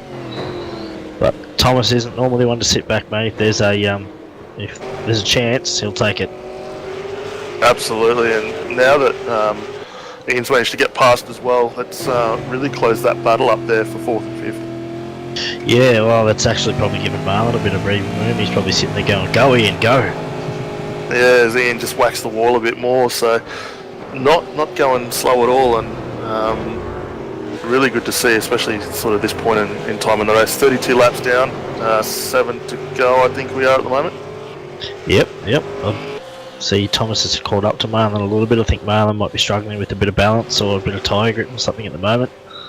Because he's normally very speedy, very speedy. Yeah, definitely. And it's probably from a driver's point of view in that situation where you do start getting that tyre drop off and a little bit more movement, what are you looking for as a driver to sort of help aid to reduce that and get the grip back? You play with the bars a bit as much as you can, but once they're gone, it's pretty hard to get them back. What I normally do is I just concentrate on hitting my marks and trying to get a good exit so you can sort of keep them at bay down the straights. Yeah, definitely. And do you find if obviously not requiring a change, if you are looking at more of your throttle, where you're looking at just sort of on throttle application a little bit smoother than what you may have done in the past? Yeah, sometimes it changes lap to lap, to be honest. If you get a bit of wheel spin, you get to the next corner and you put the throttle down as what you think you should and burst into wheel spin again, and then the tyres heat up and it's a slippery slope from there, so you just got to have feather feet with this car. Yeah, definitely. It looks like we've missed it here. Dane Warren's actually come into pits as well. He's done a very short 6-second stop. Brody Myers has found his way in, James Scott, Brody Whitmore as well, so if you guys are starting to come in and play this little bit extra fuel game. Yes, okay. Here we go. Luke Harvey hasn't come in. No, he's still out. Yeah, it looks like Dane's actually come out pretty handsomely here. He's up behind Ian Ford, so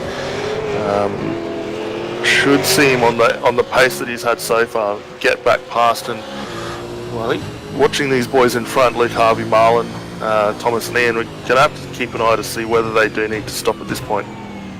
Yeah, that's exactly right. And from Dane's point of view, when you come out, you don't have any drop off with cold tyres. It's just grip straight away, and it's such a good feeling to have. And Ian's just actually called Dane up the inside there, so I wonder what's going on there.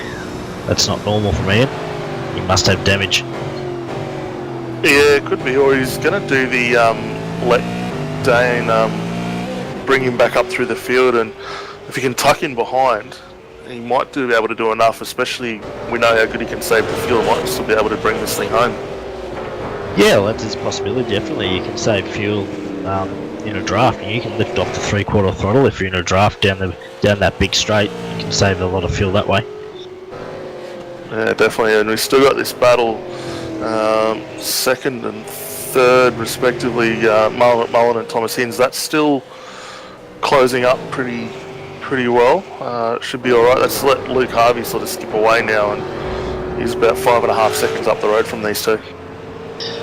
Yeah, these guys are in a tussle, the same sort of tussle I had with Thomas Hinds on Wednesday night. It's you're that evenly matched that it's not car speed that's going to get the job done, it's a mistake from the other person. So yeah, I dare say Thomas would be maxed out right now, chasing Marlon as hard as he can, and Marlon's trying to get away from him, and they're just sitting probably half a second apart the whole time, and it's quite a fun thing to do. But when you've got Dane Warren coming up behind you, so you might have some decisions to make. Yeah, definitely. I think as the lead driver, you're always looking to sort of break that mind game effect of the guy sitting behind you and extend that gap. But like you say, these two are very evenly matched at the moment, and there's next to nothing when you look at the outright laps, especially over the last lap. I think it was under a tenth of a second between them. Yeah, exactly. Thomas could also be sitting there just weighing up where Marlon's strong and where he's weak, and weighing up a move, I suppose. But only Thomas would know that, and he'll tell us. Well, yeah, definitely. I think just watching where Marlon's placing the car at the moment, the only big issues I see is maybe a little bit of loss in the rear braking into a couple of the chicanes. He seems to be really backing off and looking for a quicker exit, but I think maybe those tyres might be getting on the end of the life spectrum. Yeah, there's a lot of rear locking as well going into the corners, and a lot of that's because these aliens run a lot of rear bias in these cars, so they sort of use it to help turn the car. But yeah, he's actually gapped Thomas there a little bit now. Thomas is looking quite vulnerable to Dane. Yeah, absolutely. It looks like Dane's also been able to break away a bit from Ian Ford as well. So we're not seeing any real loss in pace from Dane after having this stop. No, not at all. Let's see what happens here. Dane's fired it down the inside. Can you pull it up? Yep. Thomas gives him room. And done. Pretty easy job, that one.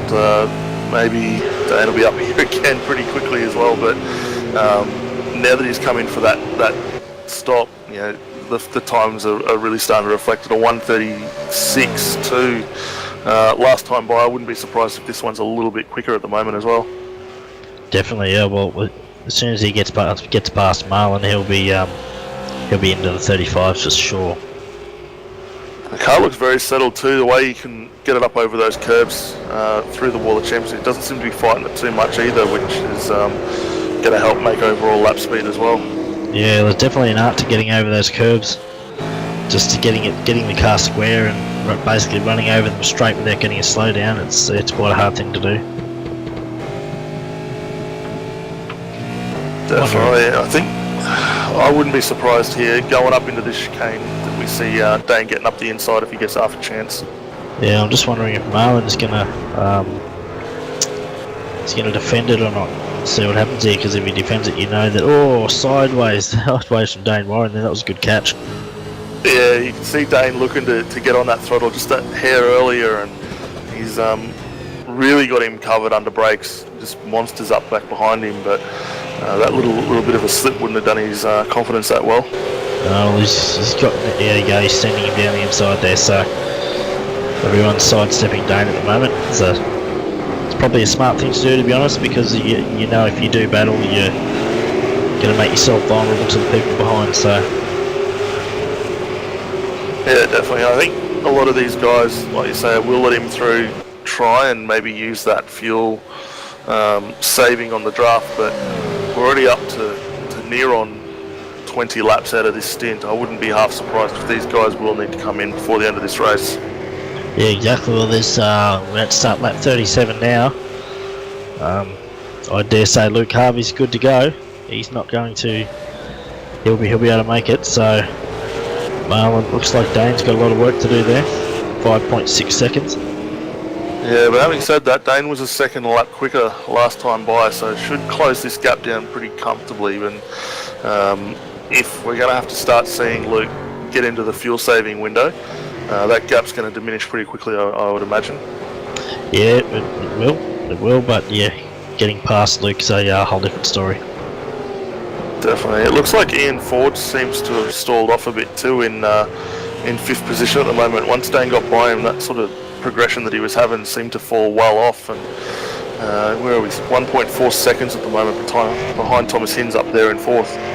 Yeah, mate, he's probably struggling on fuel, I'd say, because yeah, Ian should be basically right up Thomas's clacker, to be honest. But he's either saving fuel or he's damaged. Yeah, definitely. I don't think that's going to allow Brenton Hobson to get up the back of him, but just going a little further back in the field, we've got Brian Borg and Brody Myers. That's 10th and 11th at the moment. That's still going pretty comfortably. Where are we on the stops? Obviously, we know Brian has made a stop already. Same with Brody. Those two should be fine. Yeah, they'll be fine. I'd be watching Danny Trim at the moment because overall, Danny probably doesn't have the pace of those two behind him. So, and Danny's got a very, very wide Commodore. Speaking from experience of trying to get past him, he's hard taskmaster to get past, but fair. Yeah, I think there's going to be a lot of emotion for the Holden boys. Whoa, he's gone lost around. it. That's, hits him. All 3 of them involved in that one. Brian's got a bit of damage there too. Yes. Okay, it looks like the ball got out of it relatively okay. Borg hasn't got a bonnet, and I wonder because that looked like it hit on the front right, so if he might have steering damage from that. Well, here we are, final lap. We could see who we got in front. Luke still up there. He's going to be interesting. I think the boys, let's see, Edwards looking for a Holden to win to sort of commemorate that last hole coming off the line, but Luke's doing a pretty decent job, all things considered. Final lap and saving enough fuel to get himself home. Yeah, he's done a good job. Luke's always been really good with his strategies. He's very clean. He's very consistent. He's top driver, top bloke too.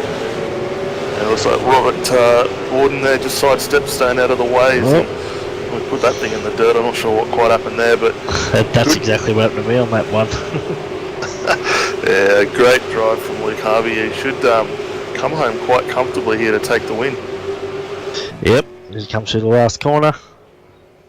Doesn't put it into the wall, which is good.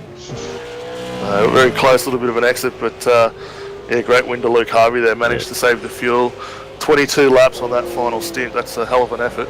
That's right, yeah. And Dane got that gap down to 3.5 seconds as well, which is just astonishing. Yeah, very impressive. Dane was probably the class act of the night. We know the speed that he had in that car, so did a great job. Mullins brought himself home in 3rd tonight, followed by Thomas Hinds in 4th. Ian Ford come home in 5th, so good drive from Ian. Brenton Hobson, after his issues earlier on, comes home in 6th, and Michael Talenjak looks like he's crossed the line in 7th. Yeah, Michael's gotten a lot faster over the last few months, and he's doing a really good job. Now Riley Blythe in 8th, Daniel Williams in 9th, and Brett Loxton rounds out the 10. Yeah, so a good recovery. Riley, I don't know if you saw it earlier on, Riley got into a bit of an issue right at the start of the race there. I think was it Brian or Jason Bentz, I think, was involved in that one. It didn't do him any good. He had an early pit stop, but good job in recovery. Oh, brilliant recovery to get back into the 10. Now, I saw him on lap 1. He had a very severely bent rear end. And what else we got coming across? Looks like Daniel Kidman's going to be home in 16th tonight. Where else? Mark Simons. Yeah, got most of these boys. Looks like they've come across here for finishing this race. Yep. James Scott 16th, I think. I've got James Scott in 16th. Yeah, James Scott home 16th, Steve Vargas 17th, Daniel Kidman in 18th. So not too bad considering the size of the field. So we had 23 cars actually finish this one on the lead lap, which is pretty big attrition rate, especially to have that many 24th all the way down to, I think it was 55th minimum of a lap down. That's a lot of guys that have had some issues somewhere. Yeah, for a track that's 4.5 k's long, 4.3 k's long, you would expect more cars than that to be on the lead lap, given there was a safety car. Yeah, absolutely. And I think now that we got all these guys across the line, have a quick recap of the finishing positions tonight and let everyone know where everyone's finished up. Yep, go for it. Yep, go for it. I'll do the graphics. You can call them out. Right, so coming home for the win tonight, we had Luke Harvey finishing first. Dane Warren second, only 3.5 seconds down. Great fight back from Dane, who did an awesome job there. Marlon McMullen, series leader, comes home in third position tonight. Fourth was Ian Ford, followed by Thomas Hinz in fifth, who had a pretty decent drive coming from 14th, so good effort there. Bretton Hobson finished in sixth, followed by Michael Tallenjack in seventh. Riley Blythe in 8th, followed by Daniel Williams and Brett Loxton in 10th. We got Brian Borg in 11th, Brady Myers in 12th, Justin Wallace finished 13th, Danny Trim 14th, Henry King 15th, James Scott in 16th, Stephen Varga in 17th, David Kinman, good finish there from David, in 18th, Matt Lapoitovan there in 19th, and Tony Gaffer in P20. Well done, Tony. In 21st tonight we had Kyle Stokes, followed by Gene Fiddles. Mark Samuels up in 23rd, who was the last of our lead lap cars. Coming home in 24th and a lap down was Daniel Stevens, followed by Jamie McKnight. Jordan Pardon was home in 26th. Matt Norris in 27th, followed by Christopher Casey in 28th. Robert Bowden was in 29th, and Brody Whitmore in 30th. And we got Andrew Johnstone 31st, Duran Nakora 32nd, Jacob Knight 33rd, Paul Preston 34th, Cody Trainer in 35th, Cody Bircher in 36th, Nathan Strathen 37th, Tyson Williams 38th, Nick Cummings 39th, and Matt Clowett in 40th. And rounding out the guys who finished up the night early, we had Tommy Harden in 41st, Tom Curran 42nd, followed by Daniel Carroll. Yourself, Pete, 44th tonight. Paul Sesfara in 45th, Fantastic. Zach Raditz in 46th, Kyle Sloggett 47th, Adam Hoyland was 48th, Peter Decker 49th, followed by Troy Allen, Jason Bentz, Connor McCluskey, and the fellas who didn't take the grid tonight, we had Brenton O'Brien in 53rd, Josh Cook 54th, Mark Turner 55th, and Liam Kerr in 56th. That's a big field. Very big. And Bernie, we might get you back up here, mate. We've got race winner tonight, Luke Harvey, up in the green room. We'll get Luke up here for a bit of a chat. Yeah, I'm back now, guys. Thanks. I was enjoying the pina coladas. Well, you did the hard yards there, but yeah, good call to both Pete and Daniel tonight. But our first interview tonight, folks, will be with our race winner, and the reason I'm stalling, I'm trying to find the right button to press, Luke Harvey. And welcome up to the Combox, Luke. It looked like you had that race strategy sorted out where a lot of the other guys had to come in for a splash and dash. You seem to have enough to get to the end. Yeah, I'm still not quite sure how that actually happened, because I was fighting Brady Myers there pretty hard at the start of that second stint after the safety car, but once I sort of did the fuel numbers on the fly, once I got past him, I thought, geez, it's probably makeable. So I had to save about 6 litres. So yeah, I learnt from the best there in Ian Ford, and yeah, fortunately come away with a win. Yeah, it was well played, that's for sure, because once Dane came in, he had to fight through the field, and I think you had about a 6.6 second gap. You let that erode down to about 3.5, which of course is your fuel saving. But at what point did you know you could get home? With about 5 laps to go, I had 35 litres in the tank, and I thought I'd been running at about 3.4 litres per lap, so I knew I was pretty safe then. But it's funny, you get into a bit of a rhythm there with fuel saving and changing your braking markers. So when you sort of realise it's time to go again, it's yeah, I overshot a few corners and had to readjust. Yeah, so looking at when most of you you came in, I think the safety car came out on lap 14 and all the front runners pitted on lap 15. At that point, were you thinking about fuel saving, or did you think you'd have to do a splash and dash to get home? No, at that stage I had to add about 18 litres, but fortunately the safety car got called again a second time, so we ended up doing another couple of laps behind the car. And then, like I said, I got caught into a bit of a battle there with Brady Myers, but once I got clear of him, I sort of worked out the numbers and thought, geez, I probably should start saving now and see how we go. Yeah, fantastic. Well, I'm going to hand you over to Daniel Leet and see if he's got any more questions for you, Luke. No worries. Yeah, congrats on the win there, Luke. Mate, how did you find, obviously, the tyre conditions out there tonight? We know this circuit does tend to wear the tyres a little bit more. Did you find any major issues as those runs seemed to go on? I sort of started the car with a bit tight, so then as the stint went on, it loosened up. It sort of suits my style a bit better. So yeah, it felt pretty good. Although the laps were slower, the car seemed pretty balanced throughout the run. Nice. And did you find, we know we had a lot of guys finishing at least a lap down off the pace. Did you have much issue with the back markers and trying to make your way through it at all? 9 times out of 10, everyone's really good. They'll pull aside on the straight, but you get the odd few that sort of want to race you and they're in 45th. But I suppose if they do that to everyone, it sort of evens itself out. So as long as they're not taking you out of the race or causing damage, I suppose it's no harm, no foul. Yeah, definitely. Well, mate, thanks for coming up. It was a great win. Awesome drive, especially with the fuel saving side of things. We'll definitely see you back out, no doubt, for next week at, I think we're at Road Atlanta for a 60-60 sprint. Yeah, sounds good. Well done to Dane and Marlon as well on the podium. And thanks to Nick for putting on the show and you guys for doing the broadcast. No worries. Well, thanks very much again for coming out, and yeah, great performance, mate. Before we let you jump out the door too, we better get a quick shout out from the sponsors on board as well. That's me. No, actually, HRS Hybrid Racing Simulations. They do help me out a little bit. So thanks to Brett. But yeah, that's about it. Thanks.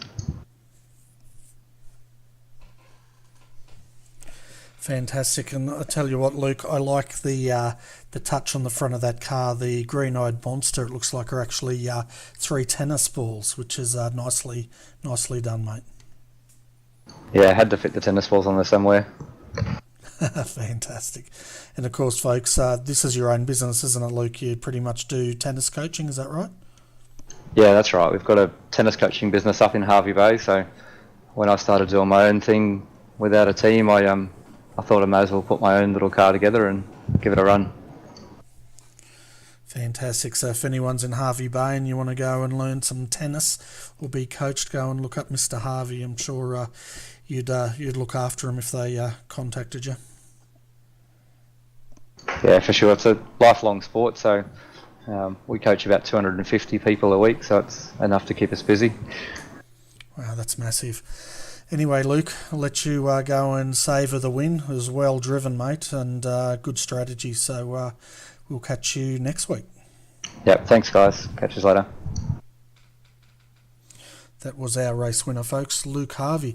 Looking down, Daniel, we've got a few guys in the room. I'll let you pick the next interview, and you can start it out. Might even get Pete involved in the interviews, ask a few questions after you're done. Yeah, definitely. Well, I think we should get Ian Ford up here, home in 4th tonight. Ian, welcome to the Combox, mate. How did you find it out there? It was a bit of an on and off night for me.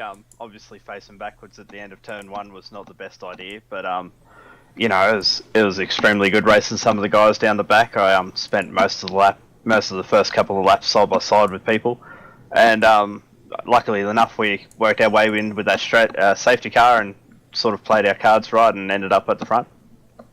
Yeah, it looked like a good recovery all the way back up, obviously. Force results, a fantastic job. Pete and I were sort of talking at the end there. How did you get the damage on the rear and lose the spoiler? It's like if I got nudged into the hairpin at one point, and then also on the way out, just because I had a bit of a slide going on, and somewhere during the race, about lap 20, I think it was, I climbed a fence. So, like all in all, it was a good night, good recovery. I'm just happy that the car held together. You climbed a fence. Good on you. That's the only way to describe it. Came out of the last corner, gassed it up, tried going an extra gear higher, and just basically planting my foot, and it tail slapped the wall and literally just grabbed it and almost took me up over, but it managed to bring itself back down. Didn't have much damage. No bent steering or anything. No, it's like it handled fine afterwards. Maybe it was a couple of k's now slower down the straight, but it's like at that point in time it was mainly just chilling out and hoping that there was a safety car. That's luck, mate. Well done. And Ian, how'd you go? Obviously, we heard from Luke with the fuel saving side of things. You were on the same sort of strategy, come in early when Dane did. How did you find how much fuel you had sort of towards the end of the stint there? It's like I had to push pretty hard at the start of the restart. I think I was about 18th or something like that. And basically the plan was just to try and save when I could and hustle the car through traffic as fast as possible. And, try and get into a decent position and then work it out. It's like a few laps there. It's like I got a couple of stupid slowdowns. And other than that, it's like I had a fair amount of fuel, was doing it quite comfortably. I feel a bit of sorry for Thomas there at the end. I was a bit cheeky and taking the spot off him since he got a slowdown, but that's the way it goes in this racing. And, it was a good job for him to finish 5th. Yeah, definitely. Well, mate, I know speaking to you last night, you weren't overly sure whether you'd make this one, so congratulations on the fourth place result tonight. Before we let you get out there, we better get a shout out from all the sponsors on board with ERT. Oh, first off, thanks for you guys for doing the broadcast. It's going to be awesome to look back over since I know I was having an exciting race, so I wonder what else was happening around the track for most of it. Obviously Nick for putting on the series. It's fantastic the work he does, and it's like the series just gets stronger and stronger. Having 50 car fields almost each time is a blessing. And other than that, just Joel Real Timing, GTI Springs, and also Logitech. Fantastic. Well, again, thanks for coming up, mate. Excellent result, and we'll no doubt see you out there again next week. Yep, thank you. User disconnected from your channel. Fantastic. That was Ian Ford, folks. Our final interview tonight is with Thomas Hinds, and welcome, Thomas. It looked like you were having a fantastic run out there tonight. Yeah, well, as Ian said, I'm a little bit peeved at myself for that end there, 'cause it was all going well for a 4th, and then I just went too deep at the last chicane, just kind of mind, I think, went a little bit blank for a bit, had one of those daydreamy moments and got a cut track. And of course, because it's Montreal and we know how ridiculously big the slowdowns are around Montreal, I got like a 4-second slowdown for the most minor of cuts, so I had to end up giving Ian the position or else I would have been DQ'd. So a little bit annoying that I had that little blight at the end to cost 4th, but hey, 5th's 5th, and to be honest, I actually prefer 5th to 4th, to be honest, because 4th's one away from the podium, and I prefer the 5th personally, so it works out okay. Yeah, no, it was good fun. As you guys would have seen there at the end, I mean, all of us guys at the front gambled to make it to the end, because I was looking at the numbers as well. I had JRT open on my other monitor, and I was looking at numbers going, geez, we could maybe, if we fuel save pretty heavily, make it. And thankfully it seemed like Marlon and everybody else around me was doing the same, so I just kind of tagged on with him and basically mimicked what he did in front of me, and that worked fine for me because I was getting some handy slipstream. I could back off a bit earlier for the corners and save fuel probably a bit easier rather than if I was on my own. So yeah, no, it worked out okay. But yeah, no, it was good fun. I mean, it started like mid-teens, so it was not too bad, and then just kept it clean early on. Made up a few spots from people spinning. Had a good battle with Brian Borg there just before the stops. Managed to get by him down the back straight. And yeah, and the stops came, or the safety car came, made the stops, and it was a bit hectic there off the restarts. We had a few of the slower guys, or a few of the guys a bit further down who hadn't pitted, trying to keep going, and that made things a little bit interesting for us, but we got through in the end. And yeah, and I popped out of all of it in 4th spot there, and was going along not too bad, and yeah, and then just brought it home for the fifth. So I'm stoked really. I didn't think I'd get that sort of result. I was hoping for a top 10 as always, and then that came about. So no, it's good to get the good result, because I thought I struggled a bit here, to be honest. I don't feel like I'm as strong here as at other tracks, but I guess tonight maybe I proved to myself I'm not quite as bad as I thought. Very much sure. Yeah, it was a good drive, and I noticed, I think you came in pretty much the same time as all the other guys did, about lap 15.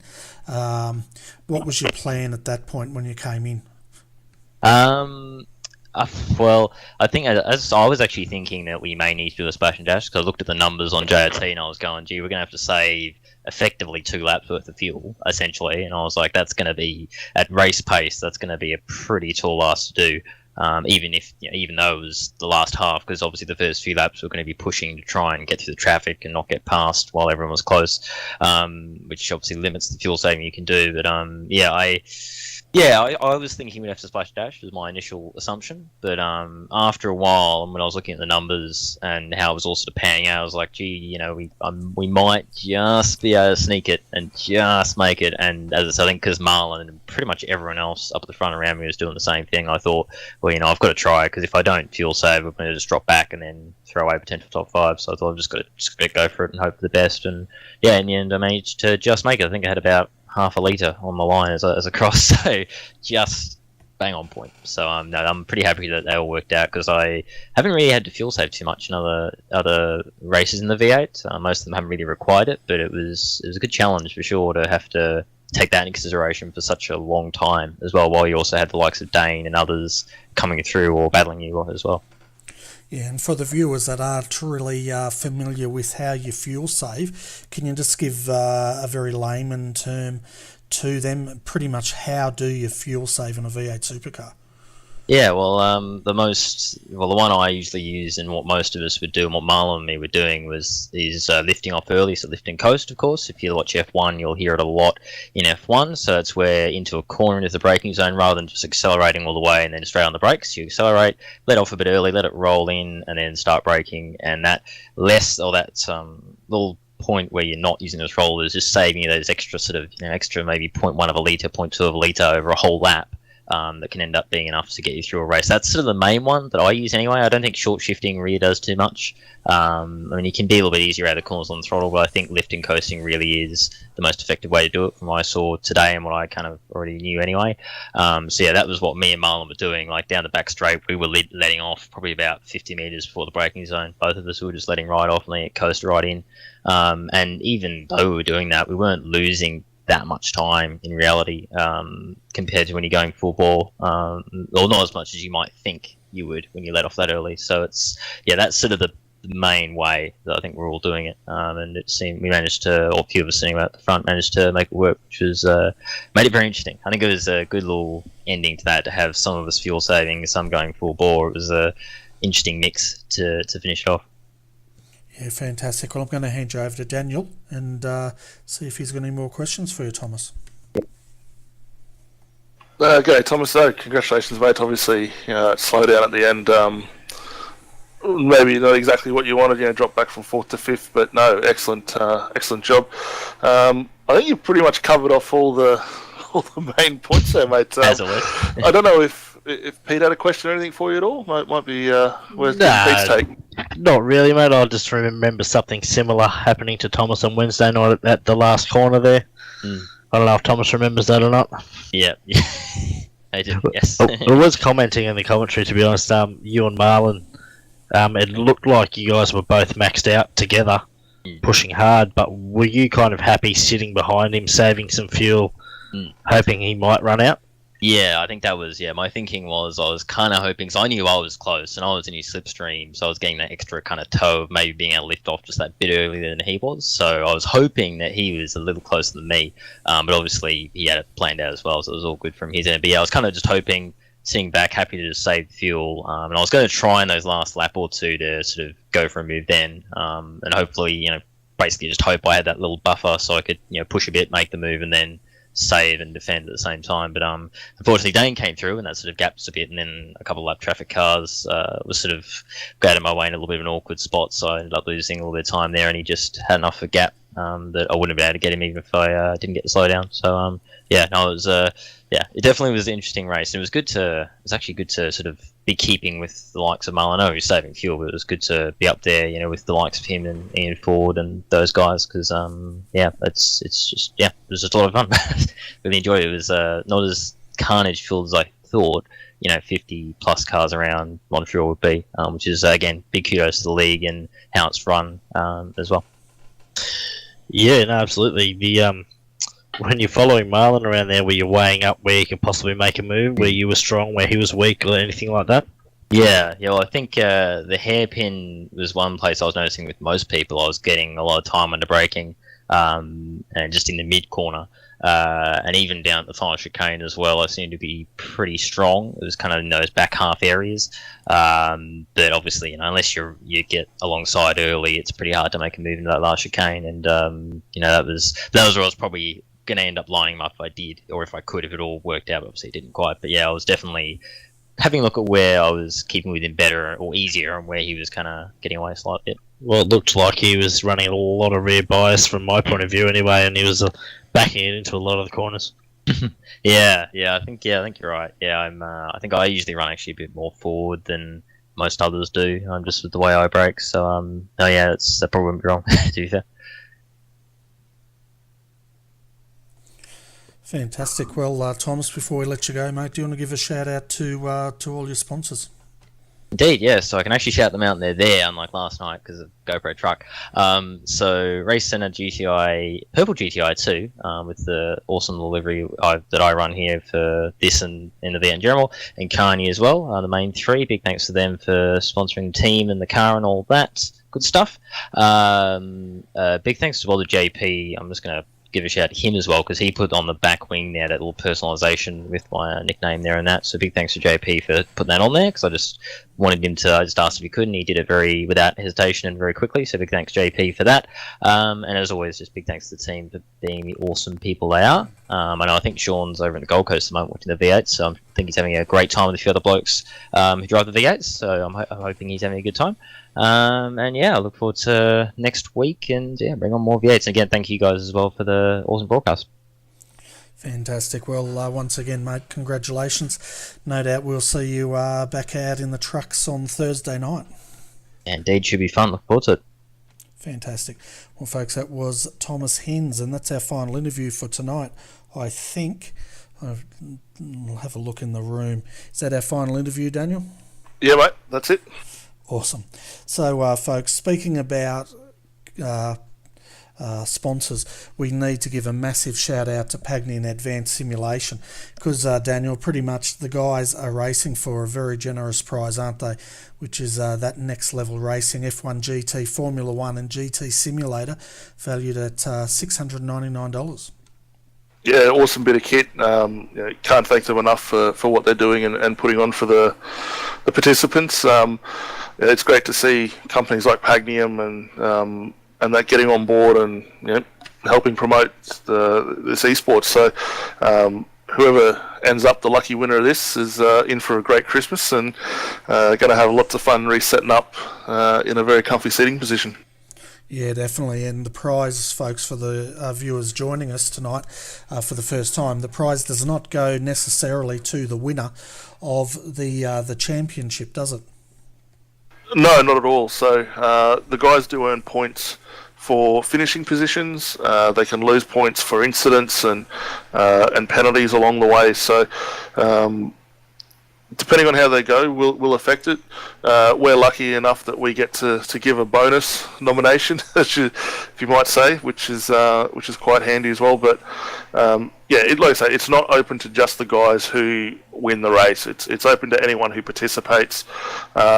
We know they've got to do a minimum of 10 rounds, got to be resident in Australia, and it can't be under any form of suspension imposed by the league, otherwise they're unable to claim the prize. Yeah, that's right. And for the viewers wondering how that prize is claimed, basically they get entries, I guess. And I'm just trying to look on the screen what they get entries for. They do for completing a round as a classified finisher. They get 1 entry. Once they complete 10 rounds, they get 10 entries. Lowest incident count in each race also gets an entry. The driver who receives a penalty of 20 points, they lose 5 entries. And then, of course, driver of the day picked by the RRTV broadcast team, they get 2 entries. So basically all those entries go into a barrel. And then what happens is 5 drivers are randomly selected from all the entries from Pagnian, and then what happens is those 5 need to submit in writing why they should win that prize. And then finally Pagnian picks that winner, and we announce it on our broadcast just before Christmas on the 15th of December. So the guys really have to work for this prize, don't they, Daniel?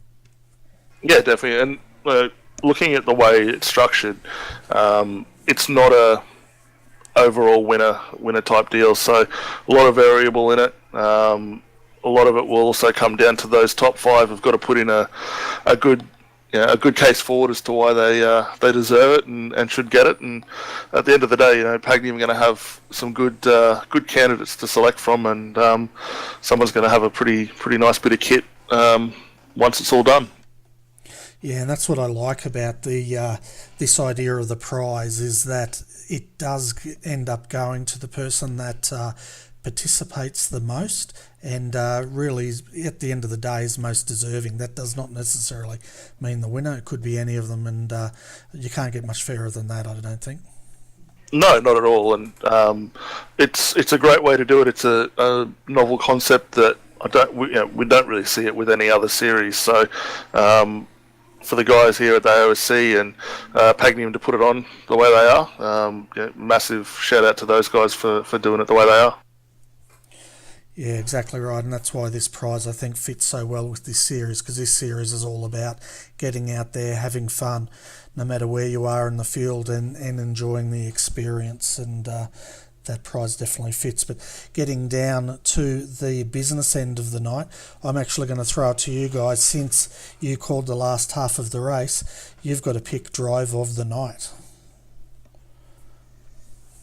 What do you reckon, Pete? We'll get you in first opinions, mate. Jeez. And don't say Pete Sattler. Well, that's the worst drive of the night, I think. Drive of the night. Oh, let's have a look.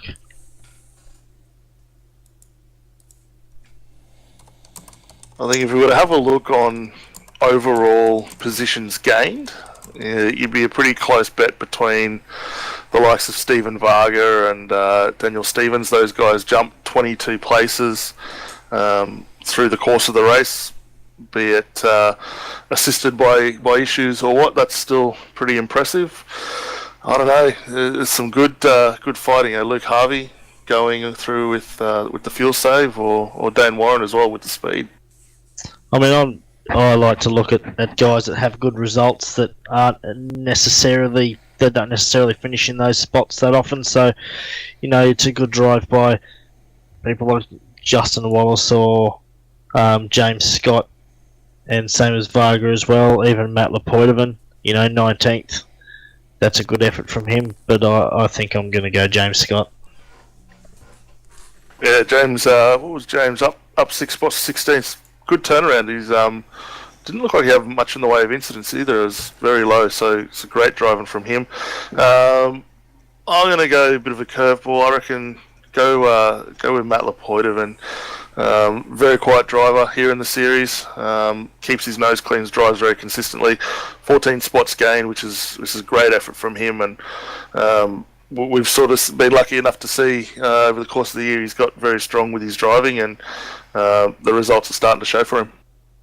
Yeah, Matt's an experienced sim racer from a long time ago, mate, and he's getting up to speed quite quickly. So people in front, watch out. All right, Bernie, there's our 2 candidates for you, mate. James Scott and Matt Lepoitovan. You get the final say. It doesn't work like that. I told you to pick one deserving driver, and you're giving me 2. So you know what I do when I get 2? I just say to Nick, give them 1 point each, and my job's done. Sounds good.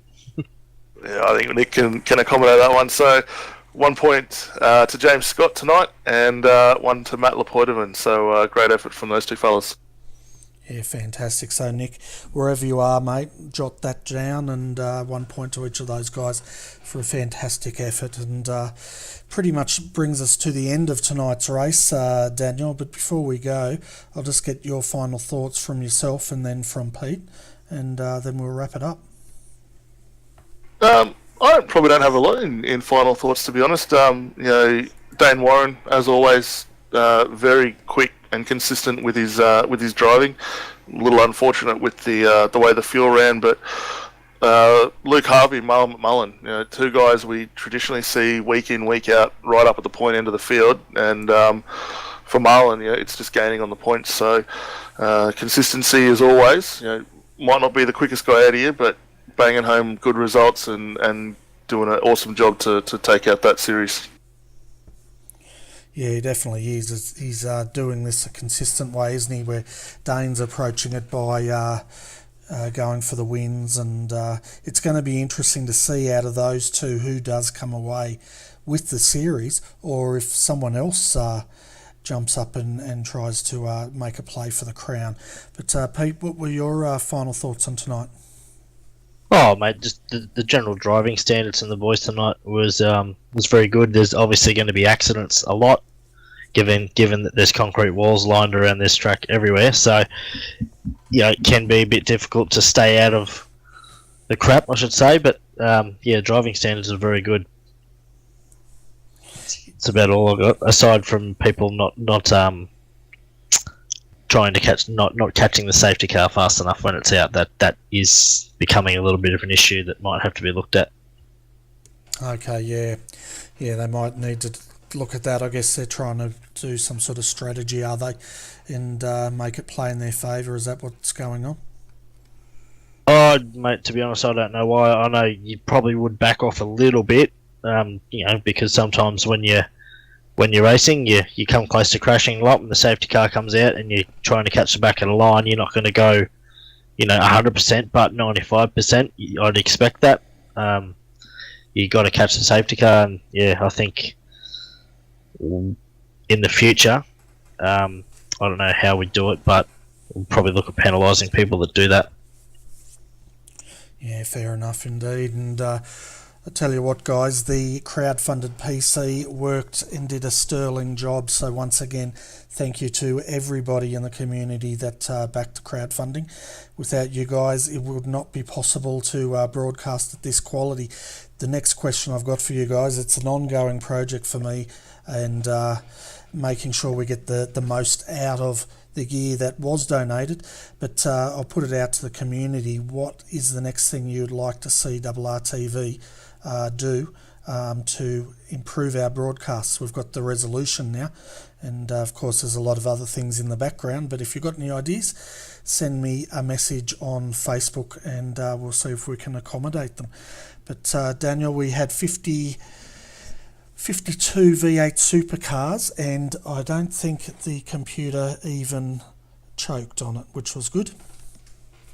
No, not at all. I've actually just got a bit of a rerun of the broadcast going in the background just to have a bit of a gander at the quality, and it looks outstanding. So to the guys that were able to donate and either offer up some hardware or a little bit of financial assistance to get this off the ground, big thank you to those guys. It's going to make a world of difference to the quality of the broadcast moving forward, and no doubt we're sure to be able to get into some other good series and help those guys get a bit extra exposure as well. Yeah, exactly right, because that's pretty much what it's all about, isn't it? This is, the campaign was to benefit the community, and I'm going to make sure that whatever happens, that is what happens, is the community sees the benefits of their generous donation. So once again, guys, thank you very much, and we very much appreciate it here at RRTV. But looking forward to the week, we've got a bit of a change in programming coming up Sunday night. we're calling the Xfinity NASCARs for charity, and that's for the Tristo 300. And one of the guys in the NASCAR community is doing it tough at the moment, and the community there is putting together a charity event. So basically, it's open to anyone who wants to have a race. You just have to do a donation to the GoFundMe page to get an entry, and if you're interested, go and contact Edward Foster on iRacing, and he can point you to the forum, which is probably under the Australian New Zealand Oval thread. But that'll be Sunday night, 7:30 p.m. It's a 300k race, so it's going to be a long one, and I'll have Steve Hoppett in the booth calling that race with me. Yeah, great initiative that, and I'm sure all the guys that are donating, doing it for a great cause. Edward, awesome job, mate, in organising that for what it is and helping out fellow members of the community, mate. So well done, and massive congratulations. Yeah, I'm looking forward to it, and unfortunately that means we don't bring you the Super Skips this Sunday night, but they will definitely be back in a fortnight's time, and we'll go with that.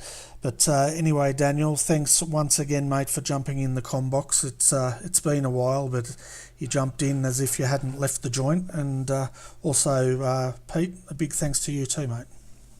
No worries at all. It was good fun. Might have to do a little bit more of this. No worries, the seat's always vacant. You just got to turn up with is it champagne and caviar still, or just beer and chips? It used to be champagne and caviar, but then you turned up and I think it went to beer and chips. Is that how it played? That works for me, mate. So there you go. I'm married, I can't afford champagne and caviar. Yeah, beer and chips it is. Long as it's not that 4X stuff, we should be right. I think you're pretty safe there, mate. I don't know. Anyway, Daniel, yeah, mate, thanks once again, and hopefully we'll see you back here. I think we're back next Friday night for the AOSC. I'm not sure what type of race it is yet. I haven't looked that far ahead. Yeah, next week, looking through the calendar, it's a 60-60 at Road Atlantis. So great small little circuit. I think one of the lap times just a touch over a minute 10 thereabouts, and bit of a wild ride with the amount of elevation change that's there. Yeah, it should be exciting, that's for sure. Those 60-60s are always exciting. I know it keeps the people in the broadcast booth extremely busy, as well as the drivers turning those cars around. Not literally, but in between rounds. But until then, folks, it's the weekend, yay. So hopefully you'll join us Sunday night for the Tristo 300. If you don't, that's all great. We'll be back Monday night, and either way, have a safe weekend if you're up at the Gold Coast watching the V8 Supercars. Try to behave yourselves, and most of all, have a good time. That's the old dad talking. But until next time, folks, on behalf of Daniel Leet, Pete Sattler, I'm Bernie Weemers. Thanks for tuning in to RRTV, and we look forward to having your company again very shortly. Good night.